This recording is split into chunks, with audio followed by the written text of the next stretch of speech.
Hello students, myself Durgesh Singh, your physical chemistry teacher. Today I am going to discuss discussion of physical chemistry portion of CPT 1. ठीक है, let's start from question number 1. Question number 51.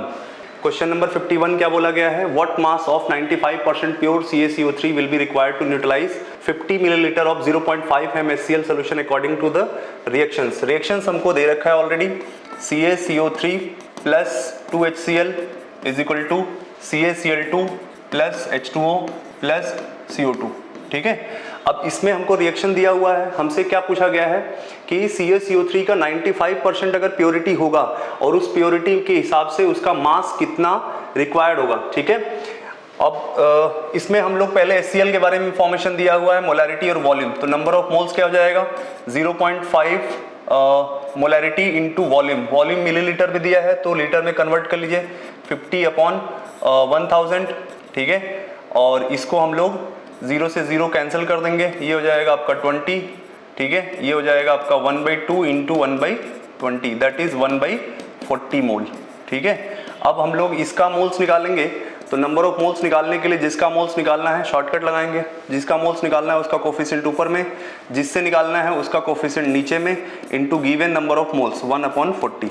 ठीक है, तो ये हो जाएगा हमारा 1/80. ठीक है, ये मोल हो जाएगा.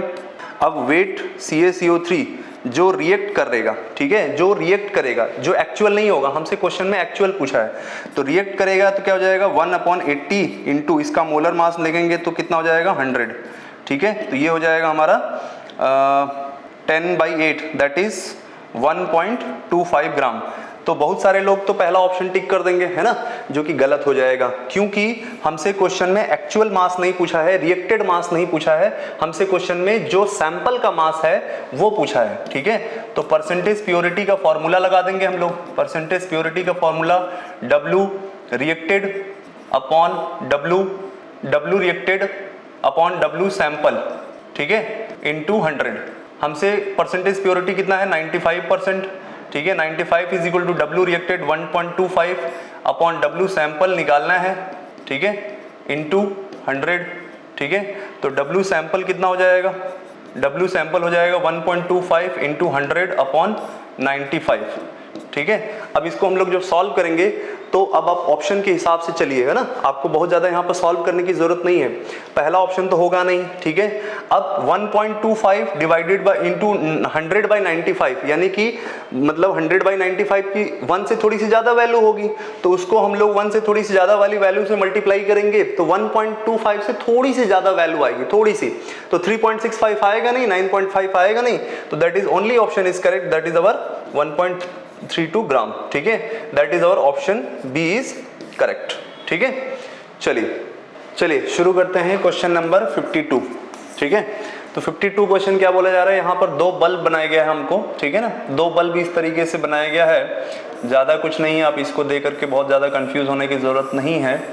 ठीक है, इसमें एक स्टॉप कॉक लगा दिया गया है जिससे हम लोग क्या करते हैं, इसको इंटरमिक्सिंग ऑफ गैसेस को रोकते हैं. ठीक है, यहाँ पे 2 मोल A2 है और यहाँ पे 4 मोल B2 है. ठीक है, और इसका वॉल्यूम है 1 लीटर. ठीक है, इसका वॉल्यूम है 3 लीटर. ठीक है, टेम्परेचर दोनों का 27 डिग्री सेंटीग्रेड है, यानी कि इनडायरेक्टली हम लोग बोलेंगे 300 केल्विन. ठीक है, तो अब क्या बोला जा रहा है क्वेश्चन में, A2 प्लस B2, ये हमारा इक्विलिब्रियम का क्वेश्चन हो गया. A2 plus B2 is equal to reversible 2AB. ठीक है, अब इसमें हम लोग थोड़ा ध्यान देंगे, कंसंट्रेशन ऑफ AB पूछा है ना, तो T इज इक्वल टू 0 पे अगर हम लोग देखेंगे इसका मोल्स कितना है 2, इसका मोल्स कितना है 4, इसका क्या होगा 0. T equal to T time पे क्या होगा 2 - x, यहाँ पे क्या होगा 4 - x, यहाँ क्या हो जाएगा 2x. ठीक है ना, तो Kc की वैल्यू क्वेश्चन में दिया हुआ है 4. ठीक है, तो Kc की वैल्यू 4 दिया हुआ है तो क्या हो जाएगा 4 is equal to 2x, direct हम लिखेंगे 2x के पावर 2. अच्छा, यहाँ पे 2 - x और 4 - x. ऐसा है कि इसमें क्या होगा, वॉल्यूम यहाँ पर डेल्टा Ng की वैल्यू क्या हो रही है 0. ठीक है ना, तो वॉल्यूम का टर्म इसमें नहीं आएगा, वॉल्यूम का टर्म नहीं आएगा तो डायरेक्ट हम लोग ये रख देंगे. ठीक है, तो 4 is equal to 4x² upon इसका मल्टीप्लाई कर देंगे तो 8 - 6x प्लस x². ठीक है ना, तो 4 से 4 कैंसिल हो जाएगा, तो x² is equal to 8 - 6x plus plus क्या हो जाएगा एक्स स्क्वायर, तो एक्स स्क्वायर से एक्स स्क्वायर भी खत्म हो जाएगा, एक्स की वैल्यू कितनी हो जाएगी 8/6 यानी कि 4/3। हमसे पूछा गया है क्वेश्चन में ए बी का कंसंट्रेशन, तो ए बी का कंसंट्रेशन क्या होगा भैया, ए बी का नंबर ऑफ मोल्स क्या होगा 2x, ठीक है, अपॉन टोटल वॉल्यूम भी लेना पड़ेगा। अब ये गलती सबसे हो सकती है कि यहाँ पर टोटल वॉल्यूम नहीं रखेंगे, यहाँ तक तो मेहनत करके आप x निकाल दीजिएगा, ठीक है, तो यहाँ पर क्या हो जाएगा 2 × 4/3, ठीक है, x की वैल्यू अपॉन टोटल वॉल्यूम क्या हो जाएगा भैया, जब हम लोग इसको इंटरमिक्स करेंगे, ठीक है ना, तो इंटरमिक्स करने के बाद क्या होगा, ये आपस में इस तरीके से ये हो जाएगा, बल्ब इसका स्टॉप कॉक ओपन हो जाएगा, तो इस तरीके से ये हमारा गैस आपस में इंटरमिक्स होगा, और इंटरमिक्स नहीं होगा तब रिएक्शन तो करेगा ही नहीं, ठीक है। तो अब हमारा पूरा का पूरा एक ही कंटेनर हो गया, पूरा एक ही कंटेनर हो गया, तो वॉल्यूम टोटल हमारा 4 लीटर हो जाएगा। तो टोटल वॉल्यूम हम लोग लेंगे 4, तो 4 से 4 कैंसिल हो जाएगा, तो 2/3 यानी कि 0.66 मोलर हो जाएगा। हमारा आंसर कौन सा, option C is our correct option, ठीक है, सी हमारा करेक्ट ऑप्शन होगा, ठीक है। चलिए तो नेक्स्ट क्वेश्चन 53, ठीक है, तो 53 में हम लोग देखेंगे क्वेश्चन नंबर 53 कह रहा है कि मोलैरिटी ऑफ 63% W/W HNO3, ठीक है, ये बहुत इजी क्वेश्चन है। यहाँ पे हम लोग सीधा फॉर्मूला लगा देंगे, molarity is equal to percentage W/V percentage W/W into 10 into density upon molecular weight, ठीक है, सीधा ये फॉर्मूला लगा देंगे, एक लाइन का आंसर हो गया। मोलैरिटी हमारा क्या हो जाएगा, W/W 63 दिया हुआ है, 10 इंटू डेंसिटी कितना दिया है 1.4 ग्राम पर ml में दिया है, ग्राम पर ml में होना भी चाहिए। मोलिकुलर वेट HNO3 का 63 हो गया, ये बहुत ही प्यार से कैंसिल हो जाएगा, हमारा आंसर आ जाएगा 14 m, ठीक है, 14 मोल पर लीटर यानी कि 14 m, यानी ऑप्शन ए इज करेक्ट, ठीक है। Moving to the next question 54, ठीक है, 54 क्या कह रहा है कि an impure silver 1.5 gram of is heated with sulphur, ठीक है, एन सल्फर के साथ हम लोग सिल्वर को हीट कर रहे हैं और 0.124 ग्राम ऑफ Ag2S मिल रहा है हमको। What was the percentage yield of Ag2S, तो पहले तो परसेंटेज यील्ड का जो फॉर्मूला होगा वो हमको जान लेना है। परसेंटेज यील्ड क्या होगा, है ना, actual product number of moles या वेट, ठीक है, of actual product upon number of moles और weight of theoretical product into क्या 100, ठीक है। एक्चुअल प्रोडक्ट का मतलब जितना हम सोच रहे हैं उतना बनना चाहिए, और जितना हम लोग थ्योरी के हिसाब से ले रहे हैं यानी कि जितना ले रहे हैं उतना बनना चाहिए, ये थ्योरेटिकल हो गया, और मतलब एक्चुअली में क्या बन रहा है वो एक्चुअल प्रोडक्ट हो गया, ठीक है। तो हमसे क्वेश्चन में परसेंटेज यील्ड पूछ रहा है, तो हमको पहले रिएक्शन लिखना है ए सिल्वर का सल्फर के साथ, तो क्या हो जाएगा Ag2S, बैलेंस कर लीजिए बहुत ही प्यार से, 2Ag + S is equal to Ag2S, ठीक है। अच्छा जी, तो अब क्या बोला गया है कि Ag2S का परसेंटेज यील्ड बताना है, तो हम ये सोचेंगे कि 1.5 ग्राम के हिसाब से इसका नंबर ऑफ मोल्स कितना आएगा 1.5 अपॉन इसका नंबर ऑफ, इसका एटॉमिक मास होता है इसका होता है 108, ठीक है, तो 108 से डिवाइड कर देंगे, ठीक है, तो जो भी आएगा। अच्छा, इसमें क्या बोला गया है, इसका नंबर ऑफ मोल्स इसके हिसाब से कितना आएगा और एक्चुअली में कितना दिया है, तो पहले हम देखेंगे कि इसके हिसाब से कितना आएगा। इसके हिसाब से डेफिनेटली ज़्यादा ही आएगा और एक्चुअली में कम आएगा, ठीक है।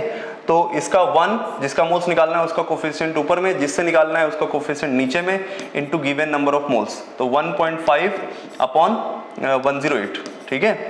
अच्छा जी, तो अब हम लोग इसका मास निकाल लेंगे, इसका एटॉमिक मास या मोलर मास क्या हो जाएगा 2 × 108 प्लस सल्फर का 32, तो ये हो जाएगा 216 + 32, 216 + 32 कितना होगा जल्दी बोलो, 216 + 32, तो ये हो जाएगा आपका 248, ठीक है, 248 हो जाएगा। तो वेट एक्चुअल प्रोडक्ट कितना आएगा, सॉरी थ्योरेटिकल प्रोडक्ट कितना आएगा, वेट आपका थ्योरेटिकल प्रोडक्ट में कितना आएगा, ये आपका हो जाएगा 1/2 इंटू, इसको हम लोग 3/2 भी लिख सकते हैं, इंटू 1/108 इंटू 248, ठीक है।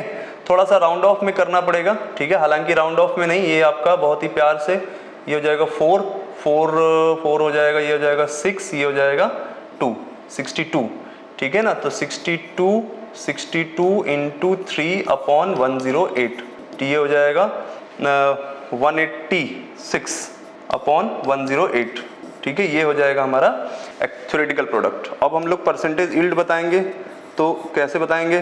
परसेंटेज यील्ड बताने के लिए एक्चुअल प्रोडक्ट हमको दिया हुआ है 0.124 अपॉन थ्योरेटिकल प्रोडक्ट, ये हो जाएगा 186 अपॉन 108 इंटू 100, ठीक है। इसको सॉल्व करेंगे तो ये हमारा अप्रॉक्स में आंसर आ जाएगा 7.2%, ठीक है। That is option B is our correct option, ठीक है। समझ में आ गया? चलिए आगे बढ़ते हैं। चलिए तो क्वेश्चन नंबर 55, क्वेश्चन नंबर 55 क्या बोल रहा है? Which of the following graph below shown does not represent relationship incident light and electron ejected between the incident light and electron ejected from the metal surface।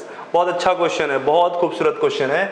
अब इसमें हमको graph समझना है। पहली बात तो हमको ये समझना है कि जैसे अगर कोई मेटल सरफेस है, उसमें अगर हम लोग किसी सोर्स ऑफ लाइट से अगर इलेक्ट्रॉन, अगर मान लीजिए फोटोन को फॉल करा रहे हैं, ठीक है, तो यहाँ से एनर्जी ई आ रही है, ठीक है, यहाँ से इलेक्ट्रॉन निकल रहा है, ठीक है। तो ई एनर्जी अगर जा रही है तो वर्क फंक्शन में चला जाएगा और बची हुई एनर्जी काइनेटिक एनर्जी में चली जाएगी। तो काइनेटिक एनर्जी क्या होगा? ई माइनस वर्क फंक्शन, ठीक है। आई बात समझ में? ये हमारा बेसिक फॉर्मूला हो गया। अब हम क्वेश्चन ऑप्शन के हिसाब से देखें तो ये ग्राफ ये पूछा है पहला काइनेटिक एनर्जी वर्सेस एनर्जी में, तो ये हमारा y हो गया, ये हो गया हमारा x, ये हो गया हमारा c, y is equal to x minus c, यानी कि mx माइनस सी। तो m की वैल्यू तो खैर 1 हो ही जाएगी, तो mx माइनस सी का ग्राफ ऐसा होगा, ठीक है। यानी कि ये निगेटिव में कट करेगा, निगेटिव c, यानी W नॉट हमारा एज अ इंटरसेप्ट काम करेगा। तो पहला ऑप्शन हमारा, मतलब पहला रिलेशन इस तरीके से करेक्ट हो गया, ऑप्शन सही नहीं है। अच्छा दूसरा, ठीक है, मतलब ये पहला रिलेशन सही है, ठीक, पहला रिलेशन सही है। दूसरा रिलेशन क्या कर रहा है? Kinetic energy versus intensity of light, ठीक है। देखिए जी, ऐसा है कि काइनेटिक एनर्जी और इंटेंसिटी में ये रिलेशन होता है कि अगर किसी भी लाइट की हम लोग इंटेंसिटी बढ़ाते हैं, मतलब इसकी लाइट की इंटेंसिटी बढ़ाएंगे, तो इससे हमारा नंबर ऑफ इलेक्ट्रॉन पर फर्क पड़ता है। नंबर ऑफ इलेक्ट्रॉन बढ़ेगा, इंटेंसिटी का मतलब energy falling per unit area per unit time. तो ज्यादा से ज्यादा नंबर ऑफ फोटॉन्स फॉल हो गया तो ज्यादा से ज्यादा इलेक्ट्रॉन रिलीज करेगा, ज्यादा इलेक्ट्रॉन रिलीज करेगा तो काइनेटिक एनर्जी के साथ इसका कोई डायरेक्ट कनेक्शन नहीं है, इसका फोटो इलेक्ट्रॉन के साथ, फोटो इलेक्ट्रॉन और फोटो करंट के साथ डायरेक्ट रिलेशन है। यानी कि अगर हम लोग इंटेंसिटी बढ़ाएंगे तो फोटो इलेक्ट्रॉन बढ़ेगा, और फोटो इलेक्ट्रॉन बढ़ेगा तो इसका करंट बढ़ेगा, ठीक है। बट इंटेंसिटी और काइनेटिक एनर्जी का कोई रिलेशन नहीं है।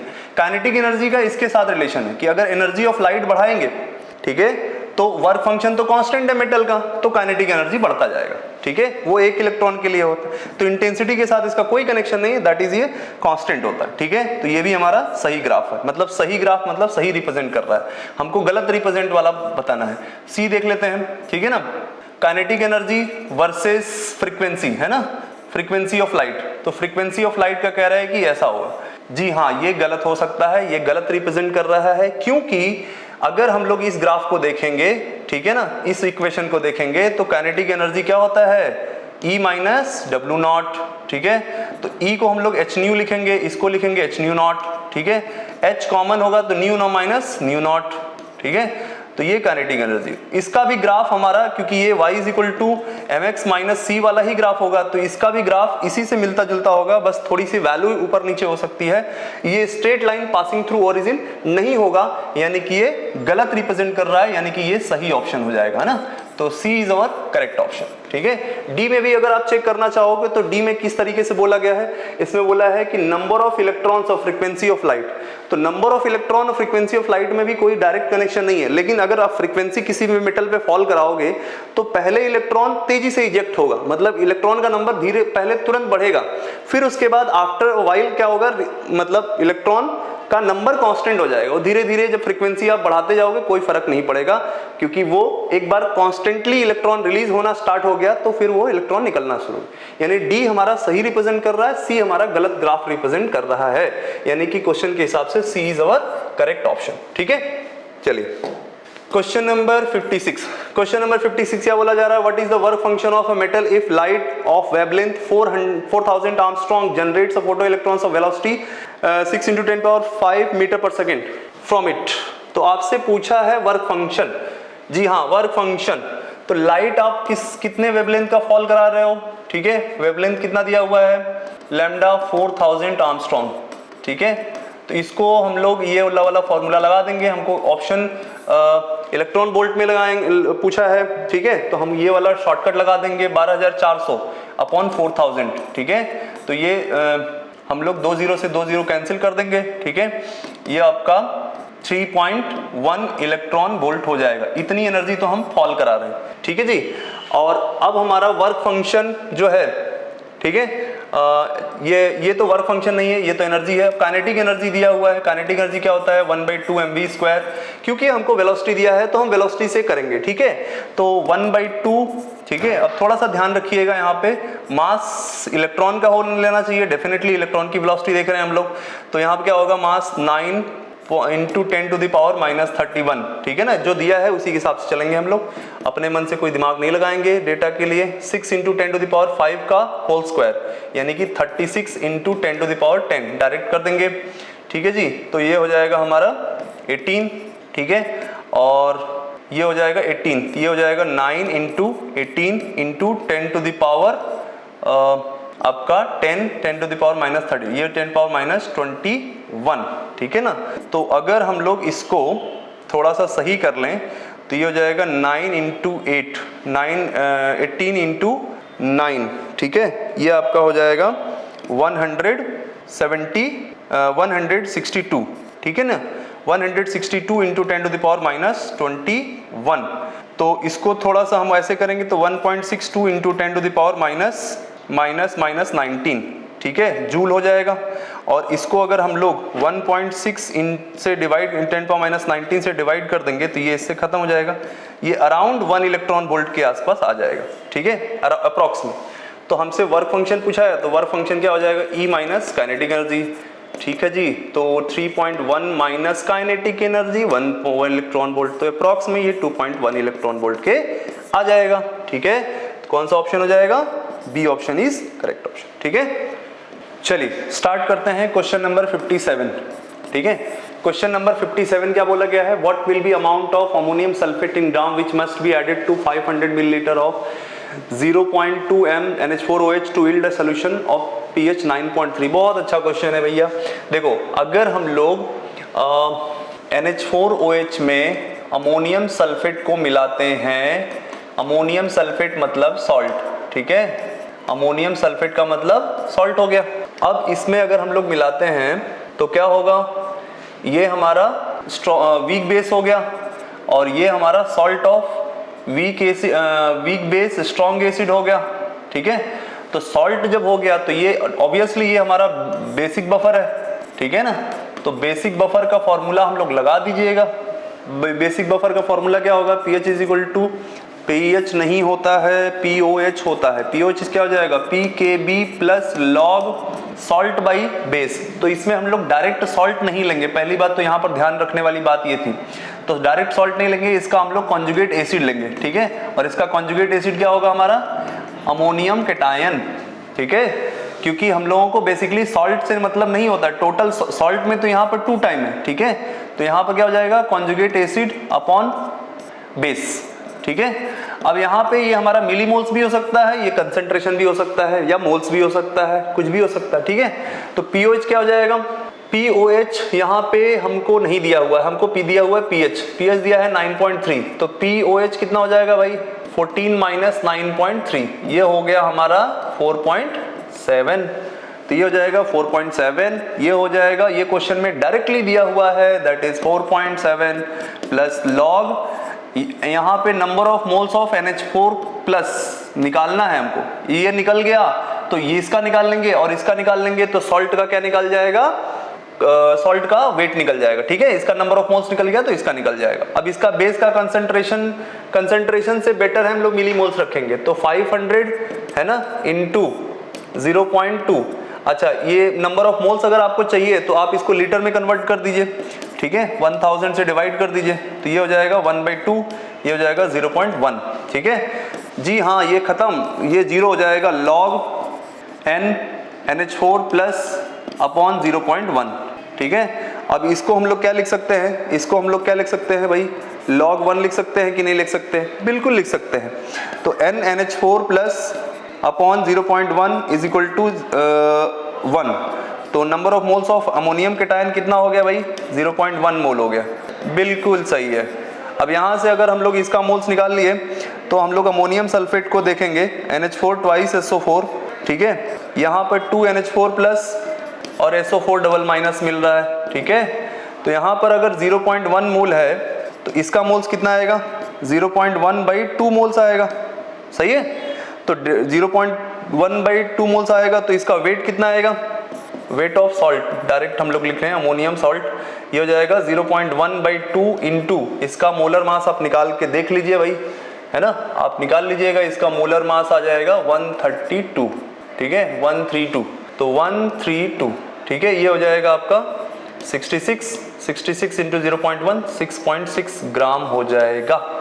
कौन सा option, option A is our correct option, ठीक है। इस तरीके से हम लोग क्वेश्चन को करते हैं। यहाँ पर थोड़ा सा ध्यान ये देना था कि हमको कॉन्जुगेट एसिड का लिखते हैं ना, कुछ बच्चे यहाँ पर गलती कर देंगे, इसका टोटल लिख देंगे, है ना, यहाँ पे सॉल्ट रख देंगे तो सॉल्ट का मोल्स निकालेंगे तो उनका 0.1 आएगा, उनका आंसर आएगा 13.2, जो कि आपका मनपसंद आंसर दिया है, लेकिन वैसा आंसर नहीं होगा। हमको यहाँ पर कॉन्जुगेट एसिड रखना था और फिर कॉन्जुगेट एसिड से निकालना था सॉल्ट, सॉल्ट के हिसाब से फिर 6.6 आंसर आएगा, ठीक है।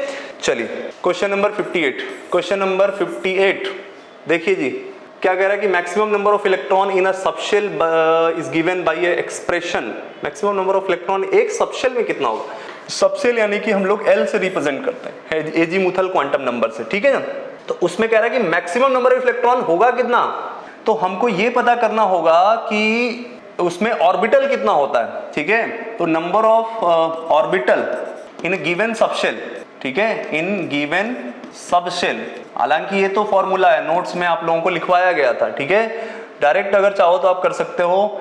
नंबर ऑफ ये होता है आपका 2l+1, ठीक है, सीधा सीधा, और एक ऑर्बिटल में आपका 2 इलेक्ट्रॉन होता है, ठीक है, एक ऑर्बिटल में 2 इलेक्ट्रॉन होता है, ऐसे और ऐसे, तो नंबर ऑफ इलेक्ट्रॉन कितना हो गया, 2 इंटू 2l+1 यानी कि 4l+2, ठीक है।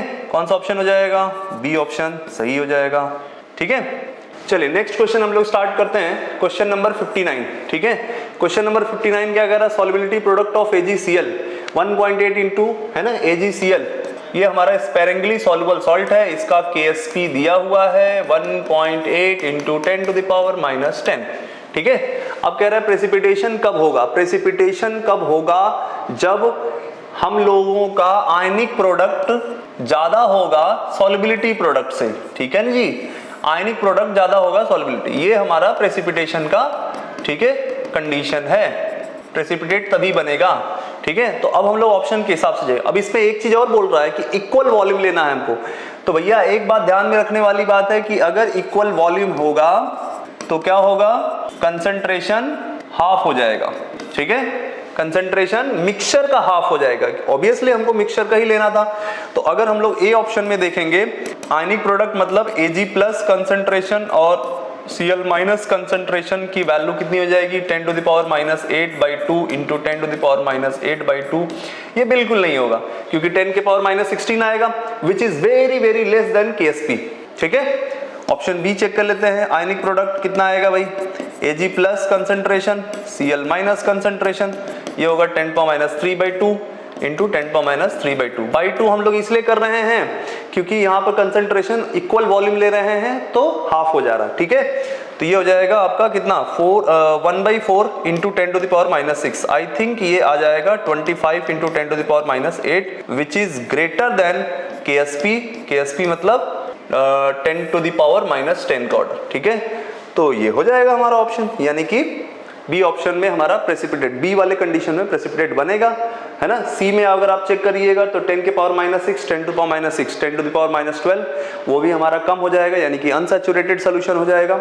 और 10 टू द पावर -10 और 10 टू द पावर -10 मल्टीप्लाई करोगे तो 10 टू द पावर -20 हो जाएगा, वो भी हमारा अनसैचुरेटेड सोल्यूशन हो जाएगा, ठीक है।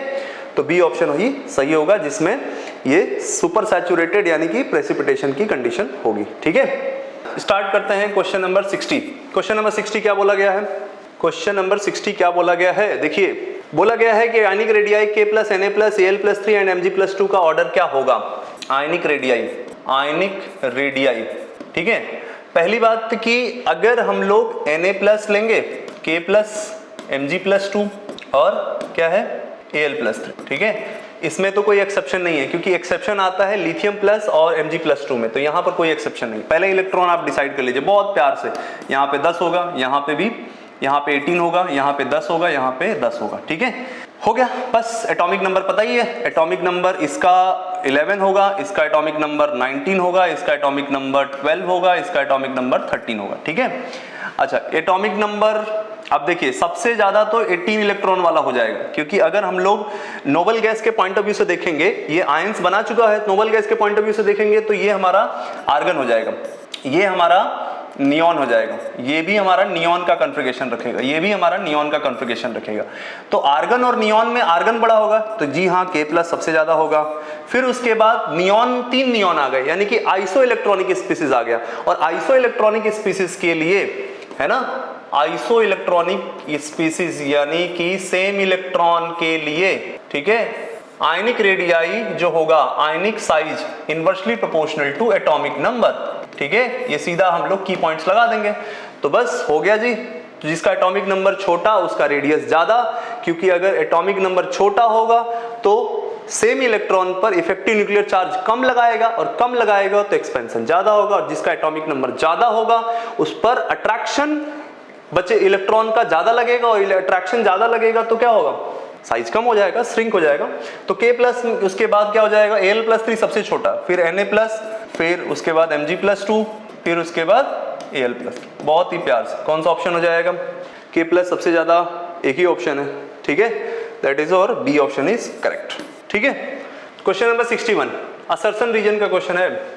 Among the isoelectronic species, cation with the greater atomic number will have smaller radius। जी हाँ, इसके जस्ट पहले हम लोग यही बात कर रहे थे, कि अगर आइसोइलेक्ट्रॉनिक स्पीसीज रहेगा तो जिसका एटॉमिक नंबर ज्यादा होगा उसका रेडियस छोटा होगा। बिल्कुल सही बात है, एकदम सही बात है, यानी कि असर्शन हमारा सही है।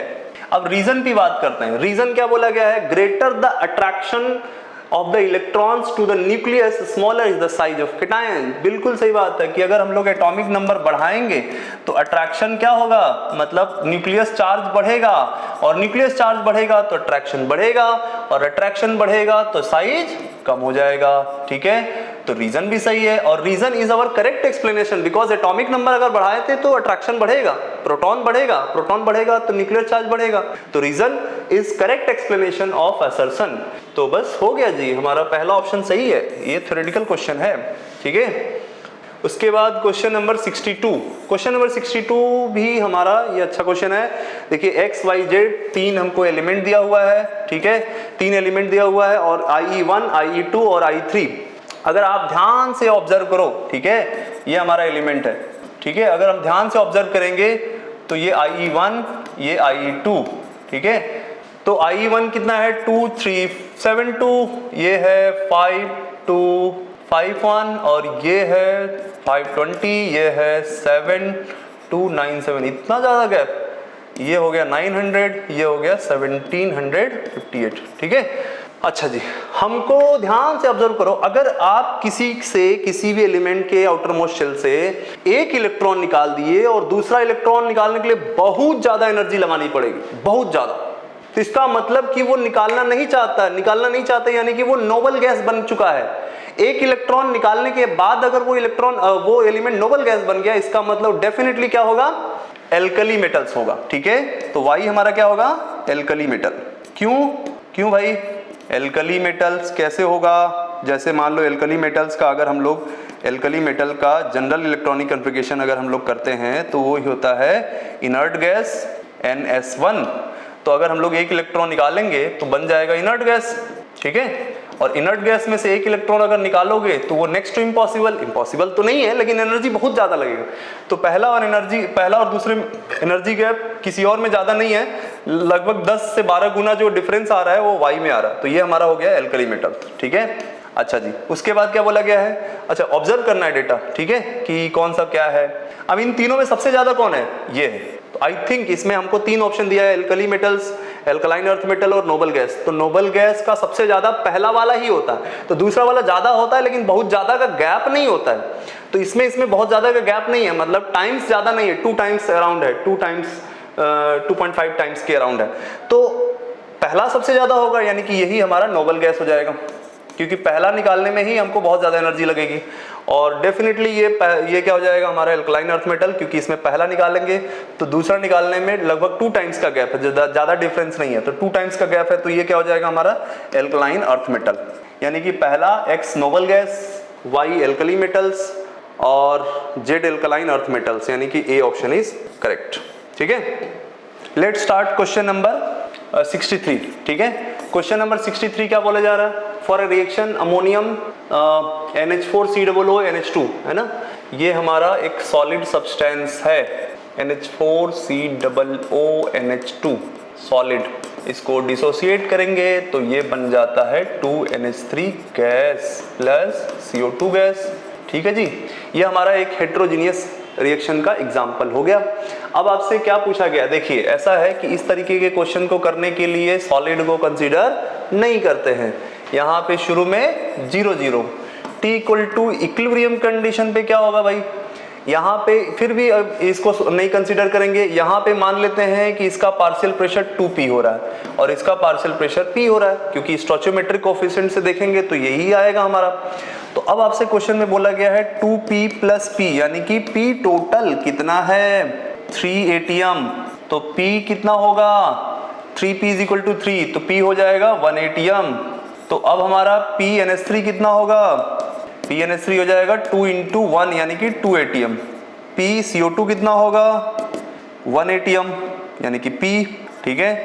Kp क्या होगा, Kp होगा पार्शियल प्रेशर ऑफ NH3 का square into partial pressure of CO2, क्योंकि सॉलिड का तो 1 होते हैं, है ना, 1 लेते हैं, तो ये क्या हो जाएगा 2 का स्क्वायर इंटू 1 यानी कि 4 ATM क्यूब, ठीक है। यूनिट ऑफ Kp, हालांकि हमको यूनिट नहीं दिया है, तो हमारा आंसर क्या हो जाएगा B, ठीक है। समझ में आ गया। क्वेश्चन नंबर 64, ठीक है। Question number 64 balancing, simple balancing करना है, ठीक है। और ये भी बैलेंसिंग हमारा इस टाइप का ही दिख रहा है कि ये डिस्प्रपोर्शनेशन रिएक्शन है। तो डिस्प्रपोर्शनेशन रिएक्शन में एक ही का ऑक्सीडेशन होता है, उसी का रिडक्शन होता है। अब क्या करेंगे जी, I2 IO3 माइनस बना रहे हैं, वही I2 I माइनस बना रहा है। तो बैलेंस करते हैं, थोड़ा सा आराम से करेंगे, घबराने की जरूरत बिल्कुल भी नहीं है। I2 का हम लोग बैलेंसिंग कर देंगे I माइनस के, ठीक है। तो यहाँ पे 2 कर दीजिए, यहाँ पे बैलेंस कर दीजिए पहले तो बैलेंस करेंगे तो यहाँ पे कितना हो जाएगा, यहाँ पे 2 इलेक्ट्रॉन हो जाएगा, ठीक है। यहाँ पे 0 है, यहाँ पे 2 माइनस है, यहाँ पे नहीं होगा, ठीक है। अच्छा, इसी I2 का हम लोग कॉम्बिनेशन किसके साथ करेंगे, IO3 माइनस के साथ। तो पहले यहाँ 2 है तो यहाँ पे 2 कर लीजिए, खुद से करना पड़ेगा। और यहाँ पे बेसिक मीडियम में करना है। तो मजे की बात यह है कि बेसिक मीडियम में जिधर ऑक्सीजन ज्यादा रहता है उधर ही हम लोग वाटर ऐड करते हैं। तो यहाँ पे क्या करेंगे 2 3 जा 6 H2O ऐड कर देंगे, ध्यान से समझिएगा। और 6 H2O अगर हम लोग ऐड कर देंगे तो इसके अपोजिट साइड में हम लोग उसका डबल क्या कर देते हैं, OH माइनस ऐड करते हैं, ठीक है। अब हम लोग इलेक्ट्रॉन को बैलेंस करेंगे। तो इलेक्ट्रॉन को बैलेंस करेंगे तो क्या होगा जी, यहाँ पे 12 माइनस, यहाँ पे 2 माइनस, तो यहाँ पे हमको 10 इलेक्ट्रॉन ऐड करना पड़ेगा, ठीक है जी। अब यहाँ पे 10 इलेक्ट्रॉन ऐड करना पड़ेगा। इसमें हम लोग अगर 5 से मल्टीप्लाई कर दें तो काम हो जाए हमारा, ठीक है। तो 5I2 प्लस I2 प्लस यहाँ पे 10 इलेक्ट्रॉन, यहाँ पे 10 इलेक्ट्रॉन खत्म। ये हो जाएगा आपका 12 OH माइनस, क्योंकि सेकेंड रिएक्शन में तो कुछ किया नहीं मल्टीप्लाई। और यहाँ पे कितना हो जाएगा 10I माइनस, यहाँ पे 2IO3 माइनस, ठीक है, यहाँ पे 6 H2O। अगर ऐसा दिख रहा है आपको, क्योंकि यहाँ 6I2 हो जाएगा प्लस 12 OH माइनस, ठीक है, is equal to 10I minus plus 2IO3 minus plus 6 H2O, ठीक है। अगर हम लोग इस तरीके से करेंगे तो यहाँ तो कोई कोफिशिएंट मैच ही नहीं कर रहा है, तो बच्चे घबरा जाएंगे। तो हम लोग ये सोचेंगे कि यहाँ पर कुछ तो दिख रहा है, गड़बड़ है, कुछ तो गड़बड़ है। गड़बड़ ये है कि यहाँ पे 2 कॉमन लेना पड़ेगा, तो यहाँ पर 2 कॉमन लेंगे तो 3i2 हो जाएगा, और यहाँ पे 6OH माइनस हो जाएगा, और इसका 5i माइनस हो जाएगा, यहाँ पे iO3 माइनस हो जाएगा, यहाँ पे 3H2 हो जाएगा। और हमको क्वेश्चन में 3H2O दिया भी है, ठीक है। इसका कोफिशिएंट है x, इसका है y, और इसका है z, इसका तो दिया हुआ है, ठीक है ना। तो x की वैल्यू 3, y की वैल्यू 6, z की वैल्यू 5। कौन सा ऑप्शन हो जाएगा? यानी कि क्वेश्चन के हिसाब से C is our correct option, ठीक है जी। हाँ, क्वेश्चन नंबर 65। क्वेश्चन नंबर 65 हम लोग देखते हैं क्या है। कह रहे number of moles of K2Cr2O7 is reduced by 1 mole of Sn+2 ion.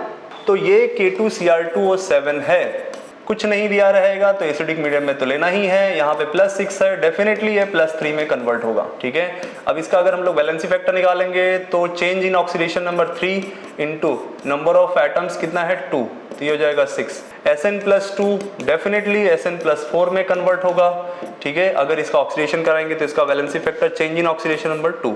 तो इक्विवेलेंट लगाएंगे, equivalent concept, equivalent of K2Cr2O7 is equal to equivalent of, equivalent मतलब नंबर ऑफ इक्विवेलेंट, है ना, आप समझ रहे हैं, नंबर ऑफ इक्विवेलेंट, ठीक है। यहाँ पे भी नंबर ऑफ इक्विवेलेंट, ठीक है। इक्विवेलेंट का मतलब इक्विवेलेंट वेट मत समझ लीजिएगा, यहाँ पे number of equivalent of Sn+2।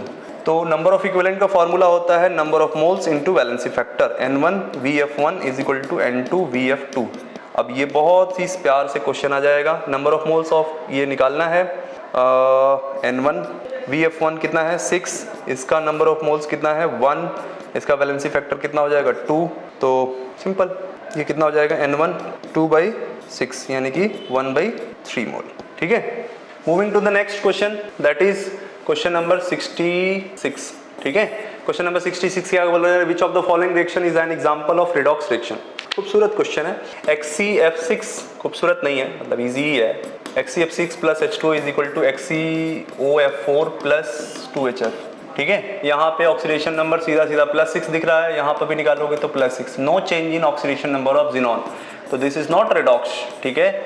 अब हम लोग ऑप्शन बी देख लेते हैं। ऑप्शन बी क्या बोला जा रहा है जी, XCF6 प्लस 6 हो जाएगा प्लस 2H2O, ठीक है। XCO2F2 प्लस 4HF, ये भी नहीं है। क्यों नहीं है? कि +6 है, यहाँ पर भी +6। No change in oxidation number of xenon. उसके बाद XCF4 plus O2F2 is equal to XCF6 plus O2। O2 का ऑक्सीडेशन नंबर यहाँ निकालेंगे तो ऑक्सीजन का +1 आएगा, ठीक है, यहाँ 0। तो +1 से 0 क्या हो गया, ये रिडक्शन, बिल्कुल सही बात है। +4 है, यहाँ पे +6, +4 से +6 क्या होगा, ऑक्सीडेशन। जी हाँ, ये हो जाएगा, ऑक्सीडेशन रिडक्शन दोनों हो रहा है, ठीक है। डी ऑप्शन भी नहीं होगा क्योंकि XCF2 में +2 है और XCF+1 में हम लोग निकालेंगे तब भी +2 आएगा, तो डी भी नहीं होगा, ठीक है। आप चेक कर लीजिए, कोई दिक्कत नहीं, ठीक है। तो हमारा कौन सा ऑप्शन हो जाएगा, सी ऑप्शन करेक्ट। चलिए स्टार्ट करते हैं क्वेश्चन नंबर 67, ठीक है। क्वेश्चन नंबर 67 क्या बोला जा रहा है, 20 ml of 0.1 m H2SO4 solution is added to 30 ml of 0.2 m NH4OH solution. The pH of the resultant mixture is, ठीक है। देखिए ऐसा है कि जब भी हम लोग एसिड और बेस को मिलाते हैं इक्वल इक्विवेलेंट में, ठीक है, तो वो बन जाता है हमारा सॉल्ट हाइड्रोलाइसिस का केस, क्योंकि इधर कुछ बचता ही नहीं है, जो बनेगा वो सॉल्ट बनेगा, यानी कि सॉल्ट का पीएच निकालेंगे। और अगर अनइक्वल इक्विवेलेंट में मिलाते हैं, उसमें से कोई एक वीक हो जाए, चाहे एसिड या बेस, तो वो बन जाता है केस ऑफ बफर सोल्यूशन। तो ये हो जाएगा हमारा एसिड और बेस का, अगर हम लोग ये लिखाएंगे तो सॉल्ट प्लस वाटर बनेगा। और अगर इसमें से मान लो ये हो गया तो बेसिक बफर हो गया, ये हो गया तो हमारा एसिडिक बफर हो गया। दोनों में से कोई एक वीक होना चाहिए। तो अगर आप देखोगे H2SO4 का रिएक्शन आप करा दीजिए किसके साथ, अमोनियम हाइड्रोक्साइड के साथ, ठीक है, तो ये बन जाएगा हमारा क्या, अमोनियम सल्फेट, ठीक है, NH4 प्लस बनेगा 2H2O, ठीक है। अब यहाँ पे क्या हो जाएगा 2NH4OH, ठीक है, बैलेंस कर दीजिए। अब हम लोगों को क्वेश्चन में मोलैरिटी वॉल्यूम दिया हुआ है, यानी कि यहाँ से क्या निकाल सकते हैं, मिलीमोल्स निकाल सकते हैं, 20 इंटू 0.1, ठीक है। और यहाँ पे कितना दिया है 0.2 इंटू 30, ठीक है, तो ये हो जाएगा आपका 2 मिलीमोल्स, ठीक है, और ये हो जाएगा आपका 6 millimoles. First of all check the limiting reagent, है ना, ये समझ गए हैं तो इसको मिटा दीजिए हैं आप, ठीक है। लिमिटिंग रिएजेंट चेक करने के लिए क्या करेंगे हम लोग, लिमिटिंग रिएजेंट चेक करने के लिए हम लोग करेंगे इसके गिवन नंबर ऑफ मोल्स में इसका स्टोइचियोमेट्रिक कोएफिशिएंट डिवाइड कर दीजिए, इसके गिवन नंबर ऑफ मोल्स में इसका स्टोइचियोमेट्रिक कोएफिशिएंट डिवाइड कर दीजिए, जो कम आएगा वो लिमिटिंग रिएजेंट हो जाएगा, ये कम आ गया ये लिमिटिंग हो जाएगा, ये ज्यादा आ गया ये एक्सेस रिएजेंट होगा। ये शुरू में 0 होगा और आफ्टर सम टाइम्स ये पहले खत्म होगा क्योंकि लिमिटिंग रिएजेंट है और limiting reagent first consume in the reactions, ठीक है। तो यहाँ पे क्या हो जाएगा भाई 6 माइनस यहाँ पर रिमेनिंग हम लोग कैसे निकालेंगे, 6 माइनस इसका रिएक्ट कितना किया, जिसका निकालना है उसका कोफिशिएंट ऊपर में, जिससे निकालना है उसका कोफिशिएंट नीचे में, into given number of millimoles 2, ये कितना हो जाएगा आपका 4, ठीक है, सॉरी ये हो जाएगा हमारा 6 माइनस 4 दैट इज 2 मिलीमोल्स, ठीक है, 2 मिलीमोल्स बच गया और इसका कितना बना ये डिसाइड करेगा लिमिटिंग रिएजेंट। लिमिटिंग रिएजेंट यानी कि कौन, H2SO4, तो यानी कि यह क्या हो जाएगा 1 इसका स्टोइचियोमेट्रिक कोएफिशिएंट, इसका stoichiometric coefficient 1 into given number of moles that is 2, ये हो जाएगा आपका 2 मिलीमोल्स, ठीक है। अब 2 मिलीमोल्स यहाँ पर भी आ गया, 2 मिलीमोल्स इसका भी आ गया। अब हमको क्या चाहिए, अब हमको चाहिए कि pH is equal to pKa, यहाँ पे बेसिक बफर हो गया, ठीक है, ये हमारा हो गया बेसिक बफर, ठीक है।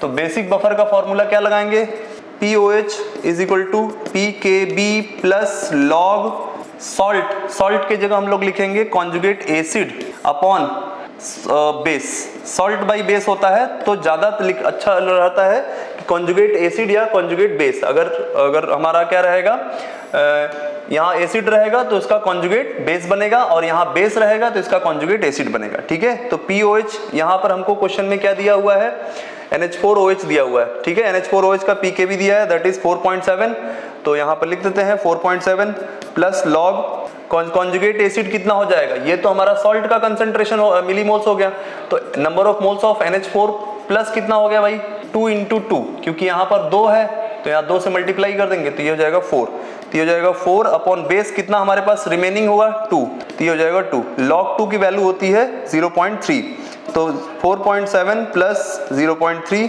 दैट इज कितना हो जाएगा आपका 5, ये हो जाएगा POH की वैल्यू 5, ठीक है। तो pH कितना हो जाएगा 14 माइनस 5 दैट इज 9, तो आवर आंसर इज B, ठीक है। क्वेश्चन नंबर 68, ठीक है। तो क्वेश्चन नंबर 68 क्या बोला जा रहा है, reversible reaction studied graphically as shown N2O4 NO2, ये बढ़िया क्वेश्चन है, थोड़ा सा आप दिमाग लगाइए और सोचिए। हमको दिया हुआ है concentration of reactant versus time, ठीक है। तो कंसंट्रेशन वर्सेस टाइम, रिएक्टेंट नहीं है, प्रोडक्ट और रिएक्टेंट दोनों दिया है, ठीक है।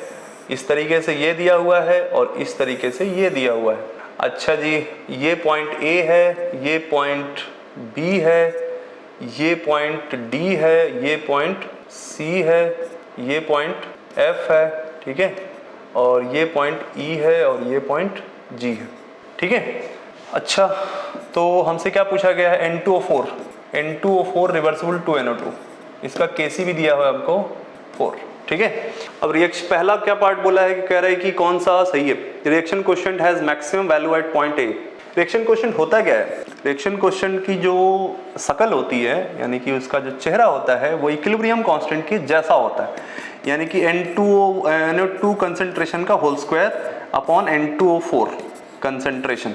तो अगर NO2 पॉइंट A पर ध्यान देंगे हम लोग, तो पॉइंट A पर जो हमारा NO2 होगा, ठीक है, यानी कि 0 होगा, यानी कि ये हमारा कंसंट्रेशन ऑफ प्रोडक्ट का है, ये कंसंट्रेशन ऑफ रिएक्टेंट का है। तो रिएक्टेंट तो खैर मैक्सिमम होगा ही, लेकिन अगर ये 0 होगा तो Q की वैल्यू 0 को टेंड्स करेगा, यानी 0 होगा ही, सीधा 0 ही बोलेंगे, ठीक है। तो पहला तो गलत हो गया जी, पहला बिल्कुल गलत बात है, ठीक है। दूसरा क्या बोला जाए, reaction proceeds from left to right at point A when concentration of N2O4 and NO2 are 0.1 m। Point A पर कह रहे हैं कि पॉइंट A पर दोनों का कंसंट्रेशन अगर 0.1 m कर दिया जाए तो रिएक्शन लेफ्ट से राइट जाएगा। तो अगर हम लोग Q का एक्सप्रेशन तो हमको लिखा ही है, तो इसका वैल्यू का 0.1 कर दिया, तो इसका स्क्वायर अपॉन इसका भी वैल्यू 0.1 कर दिया, तो एट अ पॉइंट किसी भी पॉइंट पर, तो ये हो जाएगा हमारा 0.1। और केसी क्वेश्चन में दिया हुआ है तो Q हमेरा Q केसी से कम हो जाएगा, और Q अगर केसी से कम हो जाएगा तो रिएक्शन हमेशा कहाँ जाएगा, फॉरवर्ड जाएगा। फॉरवर्ड मतलब लेफ्ट राइट, बिल्कुल सही बात, सेकंड सही है, सेकंड हमारा क्या है, सही है। और थर्ड क्या बोला जा रहा है, थर्ड क्या है, केसी क्यू के बराबर होगा, केसी क्यू के बराबर होगा जब डी और एफ इज रिच्ड, बिल्कुल सही बात है। डी और एफ पर क्या हो रहा है, पैरेलल होना शुरू हो रहा है, तो पैरेलल होना शुरू हो गया, यहां से कंसंट्रेशन कांस्टेंट हो जाएगा। कंसंट्रेशन अगर कांस्टेंट हो जाएगा तो रिएक्शन इक्विलिब्रियम में आ जाएगा। यहां से लेकर के यहां तक इक्विलिब्रियम नहीं था, यहां से लेकर के यहां तक इक्विलिब्रियम में नहीं था, यहां जैसे ही पहुंचा वहां पर रिएक्शन इक्विलिब्रियम में आ गया। इसका मतलब क्या हुआ कि यहां पर इक्विलिब्रियम होता, और ये कंडीशन इक्विलिब्रियम की कंडीशन है, यानी कि 3B सही है हमारा, ठीक है ना। यहां पर इक्विलिब्रियम आ गया तो यहां से इक्विलिब्रियम आगे तक इक्विलिब्रियम ही रहेगा, तो 3B सही है, ठीक है। 3B सही है मतलब सेकंड भी सही है, 2 and 3, 2 and 3 यानी कि कौन सा ऑप्शन हो जाएगा, बी, ठीक है।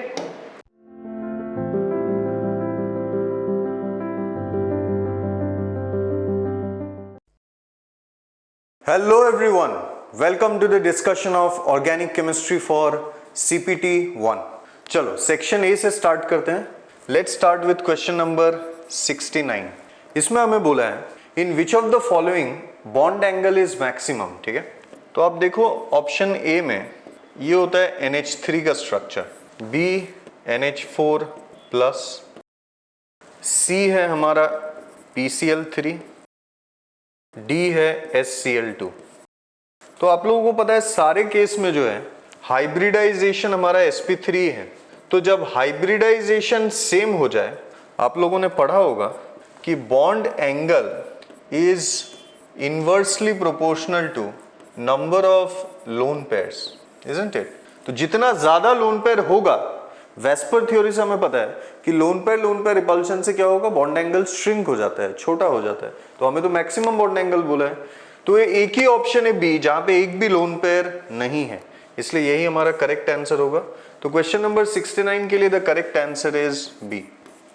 नेक्स्ट क्वेश्चन नंबर 70 पे आते हैं। क्वेश्चन नंबर 70 में हमें बोला गया है Which of the following would have a permanent dipole moment? Permanent dipole moment मतलब जिसका dipole moment non-zero हो, a compound which has a certain value of dipole moment, ठीक है। तो ऑप्शन ए अगर हम लोग देखें, ऑप्शन ए इज SiF4, तो ये एक सिमेट्रिक कंपाउंड है, मतलब इसके सराउंडिंग एटम सेम है। सराउंडिंग एटम सेम तो डाइपोल मोमेंट जीरो, ये हमारा आंसर नहीं हो सकता है, ठीक है। ऑप्शन बी पे आते हैं, SF4। इसमें अगर देखोगे आपको देख के लग रहा होगा कि SF4 सारे तो सराउंडिंग एटम सेम है, सेम नहीं है एक्चुअली, इसमें एक लोन पेयर भी है। तो just because it is unsymmetric इसका डाइपोल मोमेंट नॉन जीरो हो जाएगा, यही हमारा सही आंसर है, ठीक है। तो फिर ऑप्शन सी और डी फिर गलत हो जाएंगे। जैसे XCF4 ये होता है, ये अगर आप ध्यान से देखोगे बिल्कुल सिमेट्रिक कंपाउंड है, ये XY प्लेन में भी इसका डाइपोल मोमेंट कैंसिल हो जाएगा, और इवन Z एक्सिस में भी इसका डाइपोल मोमेंट जो है लोन पेयर कैंसिल आउट हो जाएगा, तो ये भी जीरो है, तो ये हमारा आंसर नहीं हो सकता है, ठीक है। अगर हम लोग ऑप्शन डी पे जाएं तो BF3, तो आप लोग देख सकते हो ये भी सिमेट्रिक कंपाउंड है, जैसे इसमें डाइपोल मोमेंट जीरो था, इसमें भी डाइपोल मोमेंट जीरो हो जाएगा क्योंकि सराउंडिंग एटम सेम है। तो हमारा सही आंसर जो है इस बार भी बी ही रहेगा। चलिए 71 डिस्कस करते हैं। विच of the following statement is correct, इनमें से कौन सा सही है। तो ऑप्शन ए को देखते हैं, हमें बोला है hybridisation of chlorine in ClF3।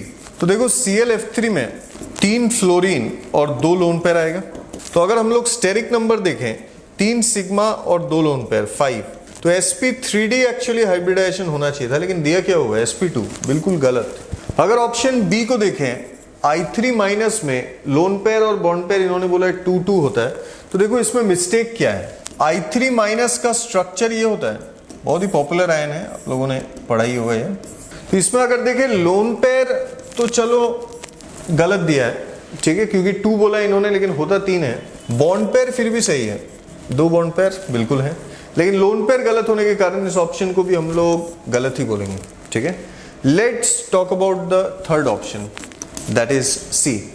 Shape of XCF6 is distorted octahedral. बिल्कुल सही, ठीक है, क्लियर है, ये करेक्ट है। देखो कैसे, इसमें 5 तो मतलब XY प्लेन में होते हैं, बाकी एक फ्लोरीन ऊपर Z एक्सिस में, एक नीचे लोन पेयर, ठीक है।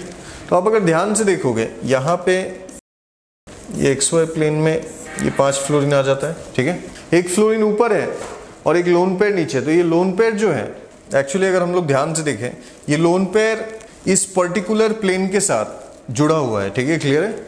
लेकिन लोन पेयर रिपल्शन भी कर रहा है। तो रिपल्शन के कारण क्या होता है, ये स्ट्रक्चर पूरा थोड़ा टिल्ट हो जाता है ऊपर की तरफ। मैं थोड़ा और प्रॉपर्ली इसे बना देता हूँ। जैसे आप देखो 5 तो सेम प्लेन में होते हैं इस तरीके से, एक फ्लोरीन ऊपर और एक लोन पेयर नीचे। तो एक्चुअली लोन पेयर के रिपल्शन के कारण होता क्या है, ये जो 5 फ्लोरीन इस फ्लोरीन के साथ थोड़ा सा ऊपर की तरफ आ जाते हैं, ठीक है, क्लियर है, थोड़ा ऊपर की तरफ आ जाते हैं रिपल्शन के कारण। इसलिए थोड़ा हो जाता है क्या, distorted. Due to the repulsion from the lone pair the structure becomes a bit distorted. ये जो प्लेन में XY प्लेन में आपको फ्लोरीन दिख रहे हैं थोड़ा ऊपर की तरफ आ जाते हैं, ठीक है। अगर मैंने लोन पेयर को ऊपर बनाया था तो ये नीचे की तरफ आ जाते हैं। तो लोन पेयर के रिपल्शन की वजह से ये थोड़ा ऊपर आ जाते हैं, तो इट बिकम्स डिस्टॉर्टेड। लेकिन अगर इफेक्टिवली अगर आप देखोगे तो यहां पे देखो बेसिकली हो क्या रहा है, हमारे पास रिपल्शन के कारण स्ट्रक्चर थोड़ा डिस्टॉर्ट हो गया है और ये it is behaving like a octahedral structure. It is behaving like a octahedral structure, बिल्कुल ऑक्टाहेड्रल की तरह बिहेव कर रहा है, ठीक है। इसलिए इसको बोलते हैं distorted octahedral. I think it is clear to everyone, ठीक है। तो बिल्कुल सही स्टेटमेंट है, इसका नाम ही होता है डिस्टॉर्टेड ऑक्टाहेड्रल, ठीक है। सी इज द करेक्ट आंसर। बाकी डी ऑप्शन अगर हम लोग देखें तो हमें पता है कि गलत है ही, SO2 लोन पेयर। तो स्टेरिक नंबर अगर देखें 2 सिग्मा और एक lone pair 3, that is sp2। sp2 होना चाहिए था एक्चुअली, ठीक है, लेकिन इन्होंने sp3 दिया है तो ये भी गलत ही है, ठीक है, दिस इज ऑल्सो रॉन्ग। तो हमारा सही आंसर जो होगा वो होगा C कैलकाटा, ठीक है। 72 पे आते हैं। Orthonitrophenol is more volatile than paranitrophenol. Yes, true, यही करेक्ट आंसर है। B C D फिर गलत ही होगा, लेस वॉलेटाइल गलत है, इक्वली वॉलेटाइल गलत है। मतलब कंपैरिजन जो है पैरानाइट्रोफिनॉल से हो रहा है। तो आप लोगों ने पढ़ा होगा ये कि ऑर्थोनाइट्रोफिनॉल जो होता है इसमें इंट्रामोलिकुलर एच बॉन्डिंग है, जबकि पैरानाइट्रोफिनॉल के 2 मॉलिक्यूल्स के बीच में इंटरमोलिकुलर एच बॉन्डिंग होता है। और हमें पता है कि दोनों टाइप के एच बॉन्डिंग में जो स्ट्रॉन्गर होता है, इंटरमोलिकुलर एच बॉन्डिंग स्ट्रॉन्गर होता है। तो if it is stronger obviously this will be weaker, तो it is more volatile. Volatile मतलब फेज आउट हो जाना, वेपराइज हो जाना। तो वेपराइज तभी होगा अगर उसका खुद का फोर्स ऑफ अट्रैक्शन वीक है। तो इसलिए हमारा जो सही आंसर होगा इट इज A असम, ठीक है। चलो आगे बढ़ते हैं हम लोग। 73 पे आते हैं। 73 में हमें बोला गया है what is the dominant intermolecular force और bond that must be overcome in converting liquid CH3OH to a gas. तो डाइपोल डाइपोल बिल्कुल नहीं, कोवलेंट बॉन्ड्स नहीं, लंडन डिस्पर्सन फोर्स नहीं, हाइड्रोजन बॉन्डिंग यस, डी होगा करेक्ट आंसर। कैसे देखो, 2 CH3OH के बीच में इंटरमोलिकुलर एच बॉन्डिंग होता है। तो इस तरीके से यहाँ पे नेगेटिव पॉजिटिव और ये imaginary bond, this itself is H bonding. तो इसको तोड़ के ही इसे गैस में कन्वर्ट किया जा सकता है, ठीक है। चलो आगे बढ़ते हैं हम लोग। 74 पे आते हैं। 74 में हमें बोला है which of the following shows structure of neohexane. तो यहाँ पे आप लोग देख सकते हो, नियो मतलब obviously we need a quaternary carbon, मतलब 4 डिग्री कार्बन, ठीक है। तो वो पॉसिबिलिटी जो है, आप देखो इसको कैसे रूल आउट भी कर सकते थे क्वेश्चन को। नियो हेक्सेन की बात हो रही है, हेक्सेन मतलब 6 कार्बन एटम। ऑप्शन ए में देखो 3 3 6 1 7 कार्बन है, ये तो हो ही नहीं सकता है। ऑप्शन बी में देखो 4 + 3 7, ये भी नहीं हो सकता है। इवन अगर आप ऑप्शन सी देखोगे, सी में तो 6 कार्बन एटम्स है, तो सी में पॉसिबिलिटी है। डी में फिर से 4 + 3 7, तो ए बी डी तो वैसे ही नहीं हो सकता, सी ही हमारा करेक्ट आंसर होगा। प्लस करेक्ट भी है क्योंकि आप देखो सी में एक 4 डिग्री कार्बन एक्चुअली है। ये कार्बन अगर आप देखोगे तो this is 4 degree, it is attached to 4 carbon atoms, so C itself is the correct answer. Next 75 पे आते हैं। 75 में बोला गया है the number of carbon atoms present in allyl vinyl acetylene. तो एसिटाइलिन ये होता है, इसके साथ विनाइल ग्रुप ये होता है और एलाइल ग्रुप ये होता है। तो बोला है कि number of carbon atoms present, तो 1 2 3 4 5 6 7 number of carbon atoms is 7 and it has dash degree of unsaturation. degree of unsaturation मतलब कितने पाई बॉन्ड प्रेजेंट है, तो एक पाई बॉन्ड और यहाँ पे 2 तो 3 हो गया और एक 4, तो डिग्री ऑफ अनसैचुरेशन इज 4. ठीक है, तो आंसर हो जाएगा ए आसान. सही है, चलो आगे बढ़ते हैं. 76 पे आते हैं. The compound which has one isopropyl group is, तो ऑप्शन ए है हमारा 2233 टेट्रामिथाइल पेंटेन. पेंटेन ये होता है 2233 टेट्रामिथाइल पेंटेन. तो ए में देखो, ए में तो कोई आइसो ग्रुप है ही नहीं. ठीक है, बी में देखते हैं 22 डाइमिथाइल पेंटेन, यहाँ भी कोई आइसो ग्रुप नहीं है, तो ये भी आंसर नहीं है, ये भी आंसर नहीं है. सी में देखते हैं 2233 ट्राइमिथाइल, यहाँ भी कोई आइसो ग्रुप नहीं है, तो ऑप्शन डी ही हमारा सही होगा 2 मिथाइल पेंटेन. तो यहाँ पे आप लोग देख सकते हो ये वाला जो ग्रुप है, this is nothing but an iso group, तो डी ही हमारा करेक्ट आंसर है. ठीक है, चलो आगे बढ़ते हैं. 77 पे आते हैं. 77 में इसका आईयूपीएसी नेम हमें बताना है. ये हमारा कंपाउंड है. ठीक है, तो अब इसका हमें आईयूपीएसी नेम बताना है. तो सब लोग देखिए, आपको ऑब्वियसली मैक्सिमम डबल बॉन्ड्स को, एल्कीन्स में रूल ये होता है the parent chain has to be selected in such a way that maximum number of double bonds are covered, plus हमें डबल बॉन्ड को मिनिमम पोजीशन भी देना है, तो इसलिए नंबरिंग जो है इस साइड से होगा. तो it's IUPAC name will be 4,5 di ethyl. ठीक है, 8 कार्बन है, तो ऑक्टा 1,4,6 ट्राईइन, तो ये आपका करेक्ट आंसर हो जाएगा. और ये हमारा है ऑप्शन बी. ठीक है, डाइथाइल ऑक्टा 1,4,6 ट्राईइन. एक ऑप्शन डी भी था लेकिन वो ट्राईइन है, तो ये एल्काइन नहीं एल्कीन है. चलो आगे बढ़ते हैं. 78 में हमें आईयूपीएसी नेम बताना है इस कंपाउंड का. तो यहाँ पे पहले तो आपको ये स्पॉट करना था कि ये फंक्शनल ग्रुप कौन सा है. तो बहुत स्टूडेंट्स इसमें गलती कर देते हैं, वो सोचते हैं अमाइन और एल्डिहाइड है, जबकि आपको ध्यान रखना था ये अमाइड है, CON, एक कार्बन का पैरेंट चेन. ठीक है, क्लियर है, ऐसा अमाइड है ये. तो इसका आईयूपीएसी नेम हो जाएगा NN dimethyl, NN dimethyl methanamide. This is the correct IUPAC name. तो 78 के लिए NN डाइमिथाइल मिथानल नहीं होगा, NN डाइमिथाइल मिथानेमाइड. ठीक है, तो आप लोग देख सकते हो ऑप्शन बी करेक्ट है.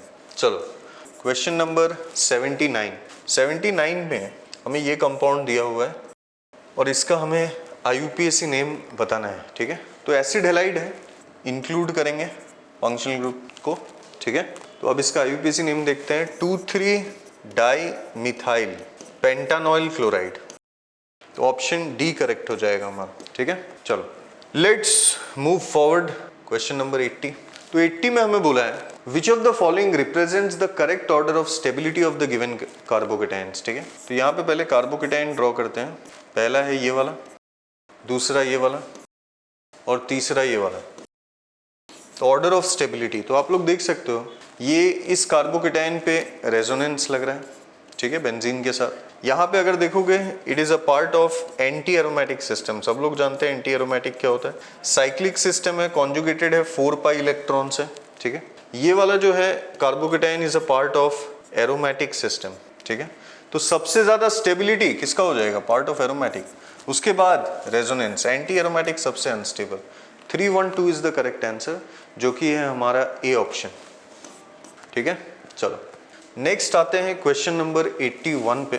81 में हमें बोला गया है in this compound most stable radical ion formed on homolysis. Homolysis मतलब होमोलाइसिस या फिर इसको बोलते हैं होमोलाइटिक क्लीवेज या फिर इसको बोलते हैं होमोलाइटिक फिशन. मतलब आप यूनिफॉर्मली बॉन्ड का फिशन करेंगे, बॉन्ड को तोड़ेंगे और फ्री रेडिकल्स बनाएंगे. ठीक है, तो यहाँ पे देखो, यहाँ पे जो दो ऑप्शंस है सी और डी को आपको देखना ही नहीं था, क्योंकि उसमें हेट्रोलाइटिक क्लीवेज हो रहा है, शेड पेयर ऑफ इलेक्ट्रॉन किसी एक एटम के पास जा रहा है.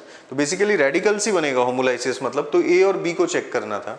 तो ए ऑप्शन जो है इसमें एक रेडिकल बन रहा है ऐसा, मतलब उन्होंने टर्मिनल से H डॉट निकाला है.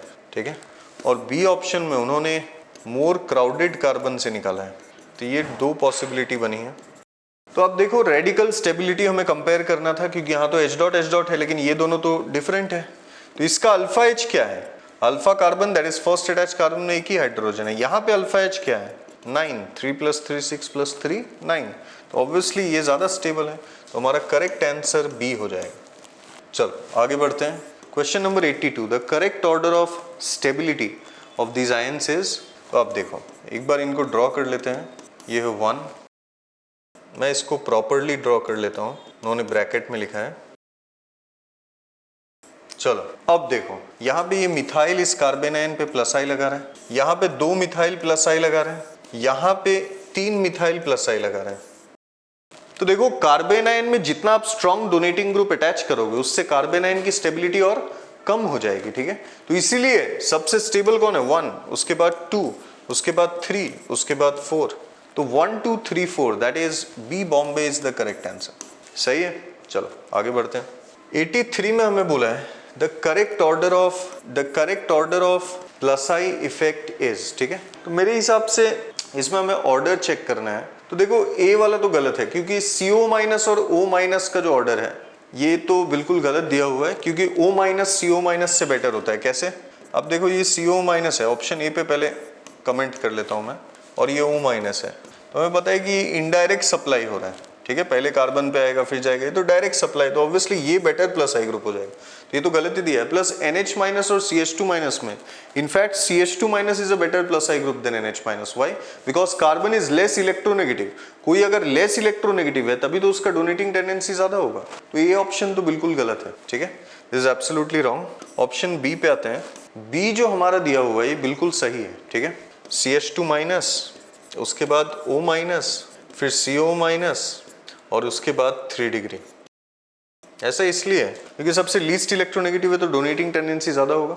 O minus direct supply, negatively charged, यहाँ पे इनडायरेक्ट सप्लाई, क्योंकि ये सब नेगेटिवली चार्ज थे, इलेक्ट्रॉन रिच, इसलिए इनकी डोनेटिंग टेंडेंसी ज्यादा है। उसके बाद आता है न्यूट्रल। न्यूट्रल में 3 मिथाइल आ रहा है प्लस आई ग्रुप, इसलिए फिर यही आता है, ठीक है। तो ये बिल्कुल सही है, B is the correct answer. तो सी और डी तो गलत ही है। सी में मैं आपको बताता हूँ चार्ज के पहले 3 डिग्री आ ही नहीं सकता है न्यूट्रल कार्बन, ठीक है। और यहाँ पे गलती डी में क्या है कि उन्होंने फिर से चार्ज से पहले न्यूट्रल कार्बन को ले आए हैं, तो ये बिल्कुल ही गलत है, ठीक है। तो बी हमारा सही आंसर होगा। क्वेश्चन नंबर 84 पे आते हैं। 84 में हमें बोला गया है कि lowest pK is associated with, देखिए pK is equal to minus log K, that is log of 1/k। मतलब मैं क्या बोल सकता हूँ कि pK is inversely proportional to K.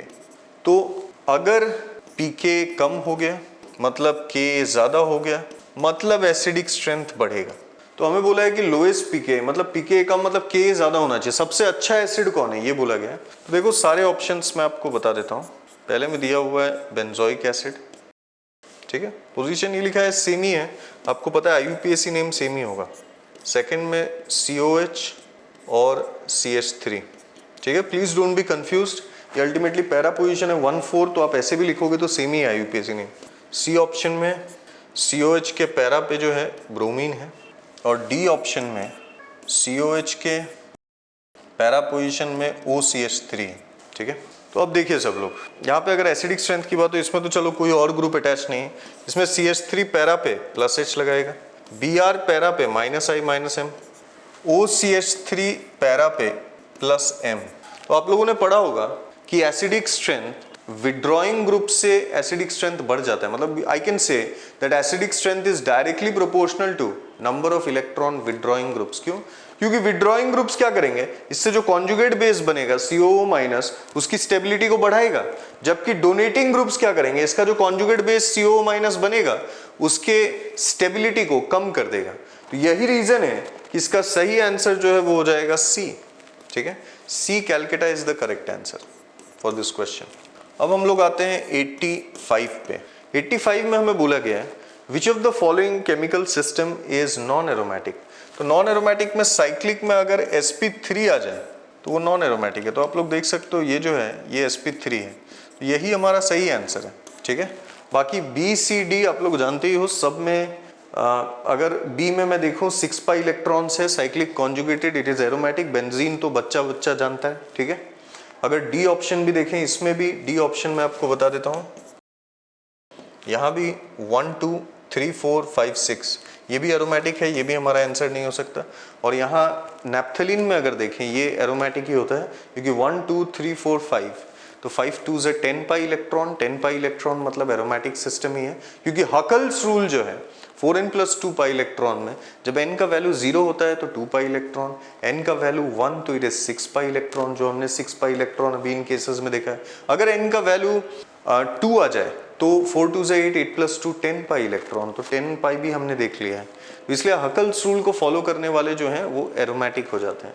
तो यहाँ पे क्योंकि कॉन्जुगेशन का लॉस है, sp3 है, sp3 रेजोनेंस नहीं दे सकता, तो कॉन्जुगेशन कभी भी ब्रेक हो जाए तो वो कंपाउंड नॉन एरोमेटिक हो जाता है, इसलिए इसका सही आंसर ए हो जाएगा। तो this was all about section A. Now will continue with section B. Section B में हमारा जो पहला क्वेश्चन है दैट इज 86। हमें बोला गया है among the following compound the most basic compound is। तो अब जब बात कंपैरिजन की है तो मैं सारा बना ही लेता हूं। तो यहाँ पे देखो एक ऑप्शन तो मतलब 2 ऑप्शन तो वैसे ही एलिमिनेट हो गए। ये lone pair is a part of aromatic system, तो ये तो हो ही नहीं सकता है। Plus oxygen is more electronegative so it's donating tendency will be less, तो ये तो कंपटीशन में थे ही नहीं। ठीक है, ये लोग वैसे ही घटिया बेसेस हैं, क्योंकि बेस की क्वालिटी क्या होती है, लोन पेयर डोनेट करके H+ के साथ सिग्मा बॉन्ड बनाना। तो अब देखो अगर बात ए और डी की आती है तो हम लोग देख रहे हैं कि ये नाइट्रोजन का हाइब्रिडाइजेशन क्या है, sp2, जबकि ये नाइट्रोजन का हाइब्रिडाइजेशन क्या है, sp3। तो s कैरेक्टर जो है पहले वाले में ज्यादा है। अगर s कैरेक्टर ज्यादा होगा तो इलेक्ट्रोनेगेटिविटी ज्यादा होगी, विड्रॉइंग टेंडेंसी ज्यादा होगी तो डोनेटिंग टेंडेंसी कम हो जाएगी। ठीक है, तो इसलिए डी हमारा आंसर है, क्योंकि इसका s कैरेक्टर कम है। चलो आगे बढ़ते हैं हम लोग। Let's talk about 87। 87 में इन दोनों का हमें रिलेशन पूछा है। ठीक है, इन दोनों का रिलेशन हमें पूछा है। तो आप देखो साइनाइड प्रायोरिटी टेबल में ऊपर होता है, तो 3 के बाद बेटर है कि इधर चले जाए, लंबा पैरेंट चेन बनेगा। यहाँ पे 1 2, तो अब देखो दोनों का मैंने नंबरिंग कर दिया है, तो नंबरिंग से हमें दिख रहा है कि दोनों का मॉलिक्यूलर फॉर्मूला सेम है, लेकिन पैरेंट चेन में यहाँ 5 कार्बन है, पैरेंट चेन में यहाँ 4 कार्बन है, तो ऑब्वियसली पैरेंट चेन में डिफरेंस आ चुका है, तो इसलिए ये दोनों चेन आइसोमर होंगे। तो हमें ऑप्शन में चेन आइसोमर ए में दिया है, बाकी पोजीशन मेटामर ये सब हो ही नहीं सकता है, तो A is the correct answer. Question number 88 पे आते हैं। हमें बोला है कि aromatic enol is not possible in. तो आप देखो सब कीटों का हमें इनॉल बनाना होगा, तो आप लोग देखो अगर मैं यहाँ से हाइड्रोजन लूँ और यहाँ से हाइड्रोजन लूँ तो डीलोकलाइजेशन करने के बाद ये एरोमेटिक ही बनेगा। आप लोग देख सकते हो ये OH डबल इधर, ये OH डबल इधर, तो आप लोग देख सकते हो ये रिंग एरोमेटिक है, सही है कि नहीं? तो ये तो ऑप्शन हो नहीं सकता, it is possible. B option पे आते हैं। बी ऑप्शन अगर देखेंगे तो अब देखो इसके लिए यहाँ से, इसके लिए यहाँ से, इसके लिए यहाँ से, यही कंपाउंड बनेगा अल्टीमेटली। ठीक है, इवन आप लोग देख सकते हो ऑप्शन सी में पॉसिबल नहीं होगा। सी में इसलिए पॉसिबल नहीं होगा एरोमेटिक क्योंकि मैं यहाँ पे इनॉल बना सकता हूँ, मैं यहाँ पे इनॉल बना सकता हूँ, लेकिन एक कार्बन छूट जाता है ये वाला, तो ये sp3 है, तो ये एक्चुअली नॉन एरोमेटिक बन जाता है रिंग। ठीक है, तो यही हमारा करेक्ट आंसर है, सी इज द करेक्ट आंसर। मैं लिखूंगा वो, लेकिन मैं पहले जैसे ए और बी एक्सप्लेन किया मैं डी बता देता हूँ। डी हमारा आंसर क्यों नहीं होगा, क्वेश्चन नंबर 88 का सॉल्यूशन है। डी में आप देखिए, डी में भी एरोमेटिक इनॉल पॉसिबल हो जाएगा, ये आप देख सकते हैं। ठीक है, तो इसलिए हमारा सही आंसर सी आ जाएगा, सी में एरोमेटिक इनॉल पॉसिबल नहीं है। Next 89, how many chiral carbon atoms are present in the following molecule. तो यहाँ पे अगर हम लोग देखें तो एक तो कायरल सेंटर ये हो जाएगा क्योंकि H क्लोरीन मिथाइल और ये बड़ा ग्रुप डिफरेंट है, और एक कायरल सेंटर ये हो जाएगा H इथाइल, ये ग्रुप डिफरेंट है, ये ग्रुप डिफरेंट है। ये कायरल नहीं हो सकता क्योंकि मिथाइल मिथाइल सेम है, तो कायरल कार्बन एटम्स कितने हैं, 2। तो हमारा सही आंसर जो आएगा वो आएगा बी। नेक्स्ट हम लोग आते हैं तो क्वेश्चन नंबर 90 पे देखो, विच of the following has E configuration. तो ये ज्योमेट्रिकल आइसोमेरिज्म का क्वेश्चन है, तो हमको सारा चेक करना होगा। तो इसमें अगर देखें कार्बन का अटैचमेंट है और हाइड्रोजन, तो this is priority 1, this is priority 2। यहाँ पे कार्बन कार्बन टाई तो हो गया है, लेकिन यहाँ पे कार्बन 2 ऑक्सीजन से अटैच्ड है H, और यहाँ पे 2H और 1 ऑक्सीजन, क्योंकि यहाँ पे ज्यादा एटॉमिक नंबर वाले से ज्यादा अटैचमेंट है, तो this is priority 1 and this is priority 2। ठीक है, क्योंकि इसका आप अटैचमेंट भी लिख सकते हो ऑक्सीजन ऑक्सीजन हाइड्रोजन, जबकि इसका अटैचमेंट क्या है हाइड्रोजन हाइड्रोजन ऑक्सीजन। तो हाई प्रायोरिटी सेम साइड, ये तो Z हो जाएगा, तो ये तो हमारा आंसर नहीं हो सकता है। अब ऑप्शन बी पे आते हैं। बी में अगर आप देखोगे NH2 और CH3 है और यहाँ पे OH और CH2OH है, तो नाइट्रोजन कार्बन में नाइट्रोजन का एटॉमिक नंबर ज़्यादा है, ऑक्सीजन कार्बन में ऑक्सीजन का ज़्यादा है, फिर से सेम साइड Z, तो ये तो हमारे आंसर्स नहीं है। तो 90 में अगर ऑप्शन सी देखें तो आप देखिए कार्बन नाइट्रोजन में ये प्रायोरिटी 1 प्रायोरिटी 2, कार्बन कार्बन में, लेकिन यहाँ पे ये कार्बन सिर्फ हाइड्रोजन से अटैच्ड है, ये 2 कार्बन से अटैच्ड है, तो इसके अटैचमेंट्स तो सिर्फ हाइड्रोजन हो गए, लेकिन इसके अटैचमेंट्स हाइड्रोजन कार्बन कार्बन हो गया, तो प्रायोरिटी 1 प्रायोरिटी 2 हो जाएगा। फिर से सेम साइड ये Z हो जाएगा, तो ये भी हमारा आंसर नहीं है। तो हमारा सही आंसर डी ही होगा। ऑप्शन एलिमिनेट करके भी कर सकते थे। बाकी आप देखो, मैं आपको एक्सप्लेन कर देता हूँ। H और CH3 है यहाँ पे, COOH और COH है यहाँ पे प्रायोरिटी 1 प्रायोरिटी 2। यहाँ पे अटैचमेंट्स आप देख लो, यहाँ पे तो वो पंजाबी गाना है कि नहीं, क्योंकि यहाँ पे सारा ऑक्सीजन ही वही वाला सीन बन गया है। सही बात है कि नहीं, क्योंकि सिर्फ O ही है, जबकि यहाँ पे OOH, तो क्योंकि यहाँ ऑक्सीजन और हाइड्रोजन में ऑक्सीजन का एटॉमिक नंबर ज़्यादा होता है, तो this is priority 1 and this is priority 2। तो हाई प्रायोरिटी ऑपोजिट में आंसर ई है, तो हमारा सही आंसर जो है वो डी हो जाएगा। सही है, चलो आगे बढ़ते हैं। 91 पे आ जाते हैं हम लोग। 91 पे find the number of stereoisomers of cyclopentane 1,2 डायोन। इसका स्टीरियो सेंटर हमें बताना है, सॉरी स्टीरियोआइसोमर, ठीक है। तो हमें पता है कि ये सिमेट्रिकल मॉलिक्यूल है। अगर सिमेट्रिकल ये है, ठीक है, तो ये मैंने थोड़ा सा इसको ऐसे बनाता हूँ, साइक्लोपेंटेन 1,2 डायोन, तो सिमेट्रिकल है, ऐसे बनाता हूँ। अब देखो पूरा सिमेट्री है, यहाँ पे 2 कायरल सेंटर भी है, तो इसका फॉर्मूला होता है number of stereoisomer is equal to 2 to the power n-1 plus 2 to the power n/2-1, क्योंकि इवन नंबर में है हमारा स्टीरियोजेनिक सेंटर, ठीक है। तो बस पुट कर दीजिए 2 to the power 2-1 plus 2 to the power 2/2-1, तो ये हो गया 2 और ये हो गया 2 to the power 0, anything to the power 0 is 1, 3 आ जाएगा आंसर। तो वैसे भी मैं आपको बता सकता हूँ कि आंसर 3 कैसे है, क्योंकि आपको पता है कि यहाँ पे पॉसिबिलिटीज क्या क्या आएगा, RR, SS, RS, फिर से SR तो लेंगे नहीं, क्योंकि हमें पता है कि ये सेम है, ठीक है, क्लियर है, ये दोनों का एनवायरनमेंट सेम है, तो you are not going to repeat the same stuff, ठीक है, इसलिए 3 ही होगा आंसर। तो हमारा आंसर हो जाएगा C कैलकाटा। चलो आगे बढ़ते हैं हम लोग। 92 पे आते हैं।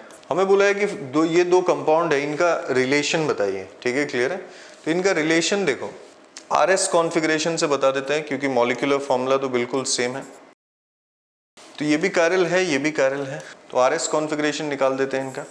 प्रायोरिटी 1, 2, 3, 4। तो दिस इज हॉराइजेंटल, आपने पढ़ा होगा हॉराइजेंटल लाइन में 4th प्रायोरिटी ग्रुप है और ये क्लॉकवाइज रोटेशन हो रहा है, तो कॉन्फ़िगरेशन S हो जाएगा। और यहाँ पे 1, 2, 3 और 4 वर्टिकल में यहाँ पे क्लॉकवाइज रोटेशन हो रहा है, तो कॉन्फ़िगरेशन R हो जाएगा। ये सब आपने पढ़ा होगा कि वर्टिकल क्लॉकवाइज R हो जाता है, वर्टिकल एंटी क्लॉकवाइज S हो जाता है, हॉराइजेंटल क्लॉकवाइज S होता है, हॉराइजेंटल एंटी क्लॉकवाइज R हो जाता है, ठीक है। तो मॉलिक्यूलर फॉर्मूला सेम है, लेकिन दोनों का कॉन्फ़िगरेशन ऑपोजिट है। That means they are enantiomers. आपने पढ़ा होगा इनैंशियोमर्स के बारे में। इनैंशियोमर्स कैसे होते हैं, ऑप्टिकली एक्टिव, तो ये तो ऑप्टिकली एक्टिव है। Non super imposable mirror images, ये कोई भी एंगल से सुपर इम्पोजेबल है नहीं, लेकिन मिरर इमेजेस तो है, क्योंकि इनका कॉन्फ़िगरेशन क्या है, ऑपोजिट। बाकी और एक पॉइंट होता है एक्सटर्नल कंपनसेशन, उस पर मैं जा नहीं रहा, ये दोनों पॉइंट से ही हमारा आंसर आ जाएगा। तो इनैंशियोमर मतलब A। चलो लास्ट क्वेश्चन डिस्कस कर लेते हैं, that is 93। Which of the following is not chiral, मतलब ऑप्टिकली एक्टिव कौन नहीं है। तो ब्यूटेन 2 ऑल, इसमें एक कायरल सेंटर है, तो ये ऑप्टिकली एक्टिव होगा, ये हमारा आंसर नहीं हो सकता। 2,3 डाइब्रोमोपेंटेन, तो इसमें अगर देखोगे अनसिमेट्रिकल है, ऊपर से 2 कायरल सेंटर है, ये भी ऑप्टिकली एक्टिव है। C देखते हैं, 3 ब्रोमोपेंटेन, यही हमारा सही आंसर होगा, क्योंकि इसमें कोई कायरल ही नहीं है, तो this is the correct answer. तो D एक बार देख लेते हैं, 2 hydroxy propanoic acid, 2 hydroxy propanoic acid. तो यहाँ पे कैरल सेंटर आ गया, तो ये भी ऑप्टिकली एक्टिव है, तो ये भी हमारा आंसर नहीं हो सकता। हमारा सही आंसर सी कैलकाटा हो जाएगा। चलिए, तो सेक्शन बी में हम लोगों का क्वेश्चन नंबर है 94। क्वेश्चन नंबर 94 क्या बोला जा रहा है? Per gram of reactant the maximum quantity of N2 gas is produced, ठीक है, in which of the following thermal decomposition. Thermal यानी कि हीट कर रहे हैं तो हम लोगों का N2 गैस रिलीज हो रहा है, ठीक है, सभी रिएक्शंस में। तो हम लोग यहाँ पे रिएक्शंस तो लिखा ही हुआ है, डायरेक्ट हम लोग कैलकुलेशन करते हैं। सबका 1-1 ग्राम दिया है रिएक्टेंट का, है ना, और N2 का पूछ रहा है कि इसमें मैक्सिमम होगा, ठीक है। तो फर्स्ट वाले में यानी कि ऑप्शन ए में अगर हम लोग देखेंगे तो number of moles of NH4NO3 कितना हो जाएगा, number of moles of N2 अगर निकालना होगा तो रिएक्टेंट का जिसका निकालना है उसका कोफिशिएंट ऊपर में, जिससे निकालना है उसका कोफिशिएंट नीचे में, और जिससे निकालना है उसका गिवन नंबर ऑफ मोल्स। तो 1 ग्राम दिया है तो 1 अपॉन NH4NO3 का अगर आप मोलिकुलर वेट निकालोगे तो ये हो जाएगा 80, ठीक है। और एक काम करते हैं, हम लोग डायरेक्ट वेट ही निकालते हैं, ठीक है। तो वेट ऑफ N2 हमको कि वेट पूछा है मैक्सिमम क्वांटिटी, इनटू आप 28 से भी मल्टीप्लाई कर दो, तो ये तो खत्म। तो ये हो जाएगा हमारा 28/80। इसको एक समय के लिए हम लोग ऐसे ही छोड़ देते हैं ना, सॉल्व नहीं करते हैं, क्योंकि हम आगे भी देख लेते हैं, अगर कंपैरिजन इसी तरीके से हो जाएगा तो हम ऐसे ही मैच करा देंगे। तो सेकंड में लिखाएंगे WN2 कैसे निकालेंगे, ठीक है। जिसका मोल्स निकालना है उसका कोफिशिएंट ऊपर में, जिससे निकालना है उसका कोफिशिएंट नीचे में, ठीक है, इससे निकालना है। और उसके बाद into given number of moles, given number of moles 1 upon barium nitride azide का अगर आप निकालिएगा, बेरियम का दिया हुआ है, एजाइड का दिया है, सॉल्व करिएगा तो ये आएगा 221, ठीक है। कितना आएगा 221 into given number of moles कितना हो जाएगा हमारा, gram molecular mass of N2 कितना हो जाएगा 28। तो ये हो जाएगा आपका 28 इंटू 3 यानी कि 8 3 24, और ये हो जाएगा आपका 60 यानी कि 84/221, ठीक है। अब आप तीसरा में देख लेते हैं हम लोग एक बार, ठीक है, आगे मैच कराना पड़ेगा, ठीक है। जिसका मोल्स निकालना है उसका कोफिशिएंट ऊपर में N2 का, जिससे निकालना है उसका कोफिशिएंट नीचे में NH4 का इसका, ठीक है ना, into given number of moles 1 upon 252, ठीक है, into given number of moles, और इसका मोलर मास कितना होगा 28, तो 28 अपॉन 252, ठीक है। और एक बस डी ऑप्शन चेक कर लेते हैं, डी ऑप्शन WN2 निकालना है, ठीक है। जिसका मोल्स निकालना है उसका कोफिशिएंट ऊपर में, जिससे निकालना है उसका कोफिशिएंट नीचे में, into given number of moles, ठीक है। NH3 का वेट दिया है 1 ग्राम यानी कि सबका 1 ग्राम दिया है, और हमको क्या करिएगा, NH3 का मोलर मास 17 और इसका gram molecular mass N2 direct हम लोग निकाल रहे हैं, ठीक है ना। तो डायरेक्ट में हम लोग क्या हो जाएगा 28/34, तो 28/80 84/221, ठीक है ना। आई थिंक ये भी बहुत कम आएगा, ठीक है, ये तो और कम आएगा, और सबसे ज्यादा 28/34 ही आएगा। तो मैक्सिमम क्वांटिटी हमारा डी में N2 का मिलेगा। तो हम लोग इसी तरीके से कर रहे हैं ना, मैं डायरेक्ट इस तरीके से शॉर्टकट लगा रहा हूँ। शॉर्टकट ये है कि अगर हम लोगों को किसी चीज का मोल्स चाहिए, किसी चीज का मास चाहिए, है ना, गिवन मास क्या होगा नंबर ऑफ मोल्स, ठीक है, इनटू मोलर मास। तो हमने डायरेक्ट ये फॉर्मूला लगा दिया, ठीक है, number of moles into molar mass. इसमें तो कोई शॉर्टकट बहुत ज्यादा नहीं है, बस हम डायरेक्ट यहाँ पे इसका मोल्स निकाल रहे हैं ना N2 का, जिसका हमको निकालना है। तो हमको रिएक्टेंट का सबका 1 ग्राम दिया है, तो given mass by molar mass into इसका N2 का निकाल रहे हैं, तो N2 का ग्राम मोलिकुलर मास, ठीक है। इस तरीके से हमारा डी ऑप्शन सही हो जाएगा, ठीक है। चलिए स्टार्ट करते हैं क्वेश्चन नंबर 95, ठीक है। क्वेश्चन नंबर 95 क्या बोला जा रहा है, the graph of psi square यानी कि रेडियल प्रोबेबिलिटी डेंसिटी, ठीक है, and R radial distance is shown below, ठीक है। ये ग्राफ हमारा साई स्क्वायर वर्सेस क्या दिया हुआ है, मैग्नीट्यूड लगा सकते हैं ताकि निगेटिव तो वैसे भी नहीं आएगा, ठीक है ना। और ये हमारा ग्राफ दिया है इस तरीके से, ठीक है, ऐसा दिया हुआ। तो ये जो आर जो दिया है यहाँ पे ये टच करेगा, ठीक है, यानी कि इस तरीके से वो टच करेगा, यानी कि रेडियल नोड क्या होना चाहिए, इसका 0 होना चाहिए, सॉरी रेडियल नोड यहाँ पे 1 होना चाहिए, क्योंकि एक बार ये r एक्सिस को टच कर रहा है, एक बार टच करेगा तो उस कॉन्सेप्ट पर साई स्क्वायर की वैल्यू 0 हो जाएगी।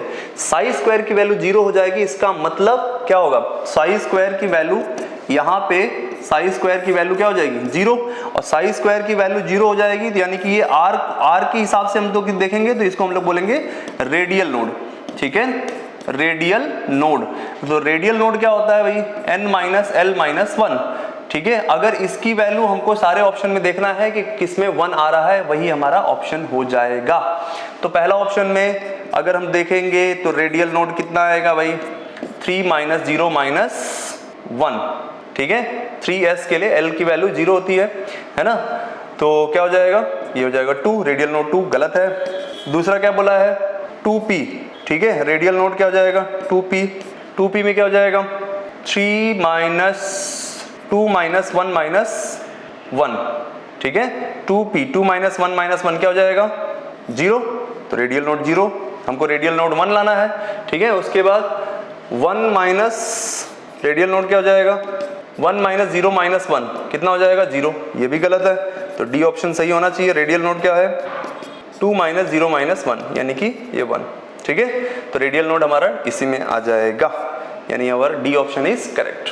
ठीक है, चलिए क्वेश्चन नंबर 96। क्वेश्चन नंबर 96 क्या बोला जा रहा है, the pH of saturated solution of barium hydroxide is 12। क्या बात है, केएसपी पूछा है। बेरियम हाइड्रोक्साइड एक तरीके का हमारा स्पेरेंगली सॉल्युबल सॉल्ट होगा, है ना, इसको हम लोग डिसोसिएट करेंगे, सैचुरेटेड सॉल्यूशन बनेगा, तो Ba प्लस 2 OH माइनस। और सॉल्युबिलिटी के पॉइंट ऑफ व्यू से देखेंगे तो इसका S होगा, इसका 2S होगा। ठीक है, KSP का एक्सप्रेशन कितना होगा 4S क्यूब होगा, सीधा सीधा।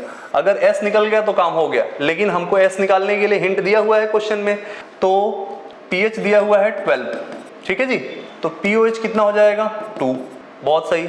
POH मतलब OH माइनस कंसेंट्रेशन कितना हो जाएगा 10 के पावर माइनस 2, और OH माइनस कंसेंट्रेशन 2S के बराबर है, तो 10 के पावर माइनस 2, तो S कितना हो जाएगा 10 के power minus 2 by 2।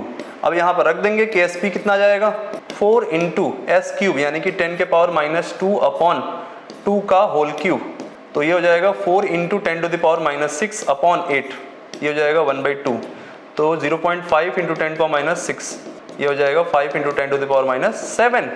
Option A correct. ठीक है, ये बोला है मोलैरिटी क्यूब, यानी कि मोलैरिटी या मोल पर लीटर का होल क्यूब। ठीक है, क्वेश्चन नंबर 97। क्वेश्चन नंबर 97 क्या बोला गया, N acid solution of monobasic acid has pH 5 दिया है। मोनोबेसिक एसिड मतलब HA टाइप। ठीक है, और इसका pH दिया हुआ है 5। ठीक है, अब कह रहे हैं कि इसका 1 ml डाइल्यूट करके 1 लीटर कर दिया, यानी कि V1 है 1 ml डाइल्यूट कर दिया जाए तो V2 हो जाएगा 1 लीटर, यानी कि 1000 मिलीलीटर। तो अब बताना है इसका pH रिजल्टिंग सोल्यूशन का क्या होगा। ठीक है, तो भैया इसको आराम से सोचेंगे तो इसका यहाँ से हम लोग H+ निकालेंगे, कितना आएगा 10 के पावर माइनस 5, यही हमारा C1 के बराबर हो जाएगा। ठीक है, मतलब कंसंट्रेशन ऑफ फर्स्ट सोल्यूशन। यहाँ पे कंसंट्रेशन ऑफ फर्स्ट सोल्यूशन निकालना है तो हम लोग लगाएंगे C1V1 is equal to C2V2, dilution concept, तो 10 के पावर माइनस 5 इंटू 1 ml, क्योंकि दोनों को हमको सेम यूनिट में कन्वर्ट करना पड़ेगा ना, तो C2 is equal into 10 to the power 3, तो C2 कितना हो जाएगा 10 to the power minus 8m। जी हाँ, ये हो गया हमारा H+ 10 के पावर माइनस 8m। ठीक है, तो इस तरीके के क्वेश्चंस के लिए अगर हम लोग स्ट्रॉन्ग एसिड का हो, वीक एसिड नहीं दिया है, कुछ नहीं दिया है, तो स्ट्रॉन्ग एसिड ही मान के चलेंगे। ठीक है ना, तो हम लोग ये बोलेंगे कि मतलब देखो ऐसा है कि 8 तो हो ही नहीं सकता है ना, 8 होगा तो फिर वो तो ब्लंडर हो जाएगा भाई एसिड का pH 8 कैसे हो गया, है ना, तो 8 नहीं हो सकता, 7 से स्लाइटली कम होगा, तो ऐसे भी ऑप्शन चेक कर सकते हो ना। इसका एक्चुअली में आपको अगर सॉल्व करोगे तो वाटर को भी कंसीडर करते हैं, और वो ढेर सारा लंबा चौड़ा एक्सप्रेशन है, तो डायरेक्ट हमको रिजल्ट याद रखना है कि H+ इसका आएगा 1.05 into 10 to the power minus 7। ठीक है ना, नेट H+, अगर वाटर को मिला के तो ठीक है, तो pH नेट जो आएगा 7 माइनस 1 log 1.05, ये अप्रॉक्स में 6.96 के आसपास आ जाता है। ठीक है ना, तो कौन सा ऑप्शन है, बी ऑप्शन। ठीक है, करेक्ट हो जाएगा। ठीक है। तो इस तरीके से हम लोग सोचेंगे। इसमें एक्चुअली हम लोग ये हमारा H+ का स्ट्रॉन्ग एसिड से आया हुआ है, फिर वाटर का भी हम लोग कंसीडर करेंगे, फिर उसमें हम लोग कॉमन आयन इफेक्ट लगाएंगे, फिर क्वाड्रेटिक इक्वेशन बनेगा, लंबा चौड़ा एक्सप्रेशन है, इसलिए डायरेक्ट हमने बताया है ना क्लास में कि इस तरीके से आप डायरेक्ट लिख सकते हैं इसका 1.05 × 10⁻⁷, ठीक है ना। तो स्लाइटली लेस देन 7 आएगा, 7 नहीं हो सकता है, 3 नहीं हो सकता है, 10 हो ही नहीं सकता, 8 तो हो ही नहीं सकता है, तो एक ही ऑप्शन है बी, ठीक है। चलिए स्टार्ट करते हैं क्वेश्चन नंबर 98, ठीक है। तो 98 क्वेश्चन क्या बोला जा रहा है, the increasing order of electronegativity in sequence, कौन सा सही है ऑर्डर ये हमको बताना है। इसके लिए हमको सबसे पहले ये जानना जरूरी है कि इलेक्ट्रोनेगेटिविटी क्या होता है, लेफ्ट टू राइट जाने पर इंक्रीज होता है, ठीक है, और लेफ्ट टू राइट जाने पर इलेक्ट्रोनेगेटिविटी इंक्रीज होता है, ठीक है, और टॉप टू बॉटम जाने पर इलेक्ट्रोनेगेटिविटी डिक्रीज होता है, ठीक है।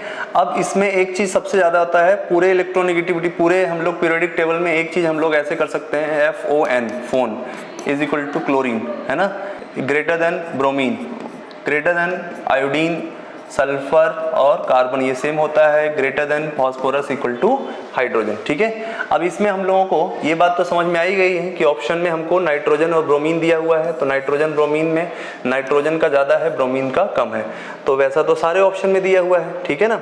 अब फास्फोरस का कम है, तो फास्फोरस सिलिकॉन भी है, इसमें सेलेनियम भी है, तो इसमें तो मैंने कुछ मोस्ट कॉमन जो एलिमेंट होते हैं उसी का बताया है आपको, ठीक है। तो अब हम लोग थोड़ा सा पीरियोडिक टेबल के नज़रिए से देखेंगे कि लेफ्ट से राइट जाने पर इंक्रीज करता है, टॉप टू बॉटम जाने पर डिक्रीज करता है, ठीक है।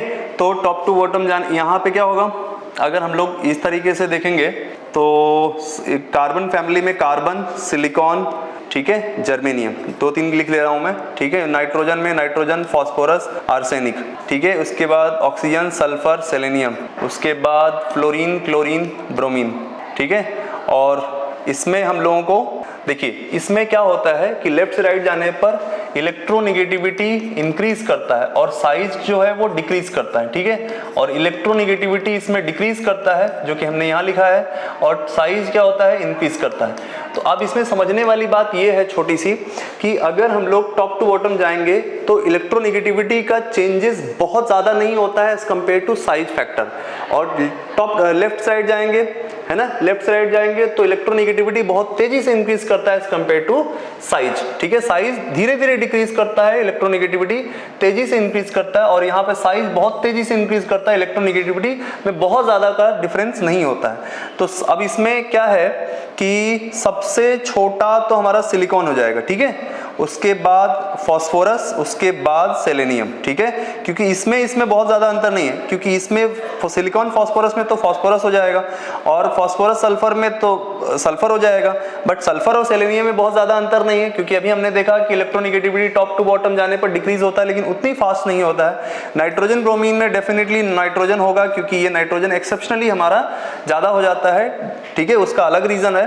तो अब इसमें नाइट्रोजन सबसे ज्यादा हो जाएगा, फिर उसके बाद दूसरा नंबर ब्रोमीन का, फिर उसके बाद सबसे लास्ट में तो सिलिकॉन होगा ना, सबसे लास्ट में सिलिकॉन हो जाएगा, और सबसे लास्ट में सिलिकॉन हो जाएगा। उसके बाद हमारा सिलिकॉन से छोटा, सिलिकॉन से ज्यादा कौन होगा, फास्फोरस, डेफिनेटली फास्फोरस, और फास्फोरस से ज्यादा कौन होगा, सेलेनियम, ठीक है। तो इस तरीके से हमारा ऑर्डर हो जाए, सबसे छोटा सिलिकॉन। अब ऐसा कौन सा ऑप्शन है, ऐसा ऑप्शन है हमारा सी, ठीक है, option C is our correct option, ठीक है। चलिए क्वेश्चन हम लोग स्टार्ट करते हैं, क्वेश्चन नंबर 99। तो क्वेश्चन नंबर 99 क्या बोला जा रहा है, मैच द फॉलोइंग मैच करना है आपको, कौन कौन क्या करना है, ये आपको अलग अलग टाइप का रिएक्शन दिया है, उसके नाम लिखने हैं, ठीक है। Mg+N2, ठीक है, Mg+N2, ठीक है, 3Mg+N2 is equal to Mg3N2, ठीक है। ये हमारा दो चीज को रिएक्शन को मिला रहे हैं तो एक नई चीज बन रही है, इसको हम लोग बोलेंगे कॉम्बिनेशन रिएक्शन। क्या बोलेंगे, कॉम्बिनेशन रिएक्शन, ठीक है। उसके बाद B क्या बोला जा रहा है, ठीक है, B बोला जा रहा है NaH+H2O is equal to NaOH+H2। तो ये क्या बोल रहा है भाई, सोडियम हाइड्राइड, यहाँ पे H- है, यहाँ पे 0 है, ये इसको क्या किया, रिड्यूस कर दिया, ठीक है। तो ये इसको रिड्यूस कर दिया या इसको डिस्प्लेस कर दिया, या इसको बोला कि पहली फुर्सत में निकल, तो यानी कि क्या हो जाएगा, ये डिस्प्लेसमेंट रिएक्शन, ठीक है, डिस्प्लेस कर दिया उसको, डिस्प्लेसमेंट रिएक्शन, ठीक है। ये भी एक टाइप का हमारा डिस्प्लेसमेंट रिएक्शन हो गया, ठीक है। सी क्या बोला जा रहा है, सी इसको अब रिएक्शन कोफिशिएंट नहीं भी लिखोगे तो चलेगा, ClO minus two Cl minus plus ClO3 minus. अब यहाँ पे क्या होगा, +1, यहाँ पे -1 और यहाँ पे +5। तो अब एक ही का रिडक्शन और उसी का ऑक्सीडेशन हो रहा है। तो एक ही एलिमेंट का ऑक्सीडेशन, उसी का एलिमेंट का रिडक्शन होगा तो क्या होगा, उसको बोलेंगे disproportionation reaction, special type of reduction reaction, disproportionation, ठीक है, डिसप्रपोर्शनेशन रिएक्शन। और डी क्या बोला गया है, डी बोला गया है KClO3, KClO3 को हीट करेंगे तो 2KCl + 3O2, ये ऑक्सीजन का प्रोडक्शन है और इसमें हीट कर रहे हैं, तो अपने आप समझ में आ ही रहा है कि इसको हम लोग एक को डिकम्पोज करके दो बना रहे हैं। तो डिकम्पोज का मतलब एक को तोड़ करके दो बनाना, तो ये क्या हो गया हमारा डिकम्पोजिशन रिएक्शन, ठीक है, डिकम्पोजिशन रिएक्शन। तो अब मैचिंग करा दीजिए, ए का किसके साथ होगा, ए का हो जाएगा आपका कॉम्बिनेशन, कॉम्बिनेशन कौन सा है भाई, 3 है, सही है, ठीक है। और बी का डिस्प्लेसमेंट यानी कि बी का 1 हो जाएगा। सी का कौन सा हो जाएगा भाई, सी का डिस्प्रपोर्शनेशन यानी कि 4 हो जाएगा, और सी का 4 हो जाएगा। डी का कौन सा हो जाएगा भाई, डी का हो जाएगा कॉम्बिनेशन, डी का हो जाएगा डिकम्पोजिशन यानी कि 2, ठीक है, यानी कि A3 B1 C4 D2, ठीक है। ऐसा ऑप्शन कौन सा है हमारा, डी ऑप्शन सही है, ठीक है। चलिए moving to the next question, that is last question, ठीक है। तो लास्ट क्वेश्चन ये है कि which of the following reactions shows reducing property of SO2, यानी कि SO2 का रिड्यूसिंग प्रॉपर्टी हम लोग तभी बता पाएंगे जब इसका ऑक्सीडेशन स्टेट +4 है, तो ये अपने आप को इंक्रीज करेगा, यानी कि अपने ऑक्सीडेशन नंबर को इंक्रीज करेगा, तो ये सल्फर किस में जाना चाहिए, +6 वाले ऑक्सीडेशन में जाना चाहिए। तो अब हम लोग देखेंगे इन सभी रिएक्शंस में कि कौन से रिएक्शंस में सल्फर अपना ऑक्सीडेशन नंबर इंक्रीज कर रहा है। जिसमें अपना ऑक्सीडेशन नंबर इंक्रीज करेगा उसमें वो रिड्यूसिंग एजेंट की तरह एक्ट करेगा, और जिसमें डिक्रीज करेगा उसमें वो ऑक्सीडाइजिंग एजेंट की तरह एक्ट करेगा। तो फर्स्ट क्या हो जाएगा भाई, फर्स्ट बोला गया है Cl2 + SO2 = SO2Cl2। नहीं भी बैलेंस करोगे किसी रिएक्शन को तब भी चलेगा, हालांकि ये तो बैलेंस है। तो यहाँ क्या हो जाएगा +4, यहाँ पे हो जाएगा +6, जी हाँ, यहाँ पे अपने आप को बढ़ा रहा है, यानी कि ये रिड्यूसिंग एजेंट हो गया, ठीक है, ये हो गया हमारा रिड्यूसिंग एजेंट। दूसरा क्या बोला गया भाई, H2S, ठीक है, + SO2, आप खाली इससे मतलब रखिए, ठीक है। SO2 ये क्या हो जाएगा 3S + H2O, ठीक है। तो यहाँ पे +4 है, यहाँ पे 0, तो +4 से 0 अपने आप को डिक्रीज कर रहा है, तो यानी कि ऑक्सीडाइजिंग एजेंट होगा, तो ये नहीं होगा, हमको रिड्यूसिंग प्रॉपर्टी शो बताना है, ठीक है। तीसरा क्या बोला गया है 2FeCl3, यानी कि FeCl3 लिखो बस आप, SO2 + H2O, ठीक है, FeCl2 + H2SO4 + HCl, तो यहाँ पे क्या हो जाएगा +4, यहाँ पे +6, तो +4 से +6 क्या हुआ, अपने आप को इंक्रीज किया, अपने आप को इंक्रीज किया, तो ये क्या हो जाएगा ऑक्सीडाइजिंग एजेंट, ठीक है, आई एम सॉरी, ये अपने आप को इंक्रीज किया तो ये रिड्यूसिंग एजेंट हो जाएगा, ठीक है।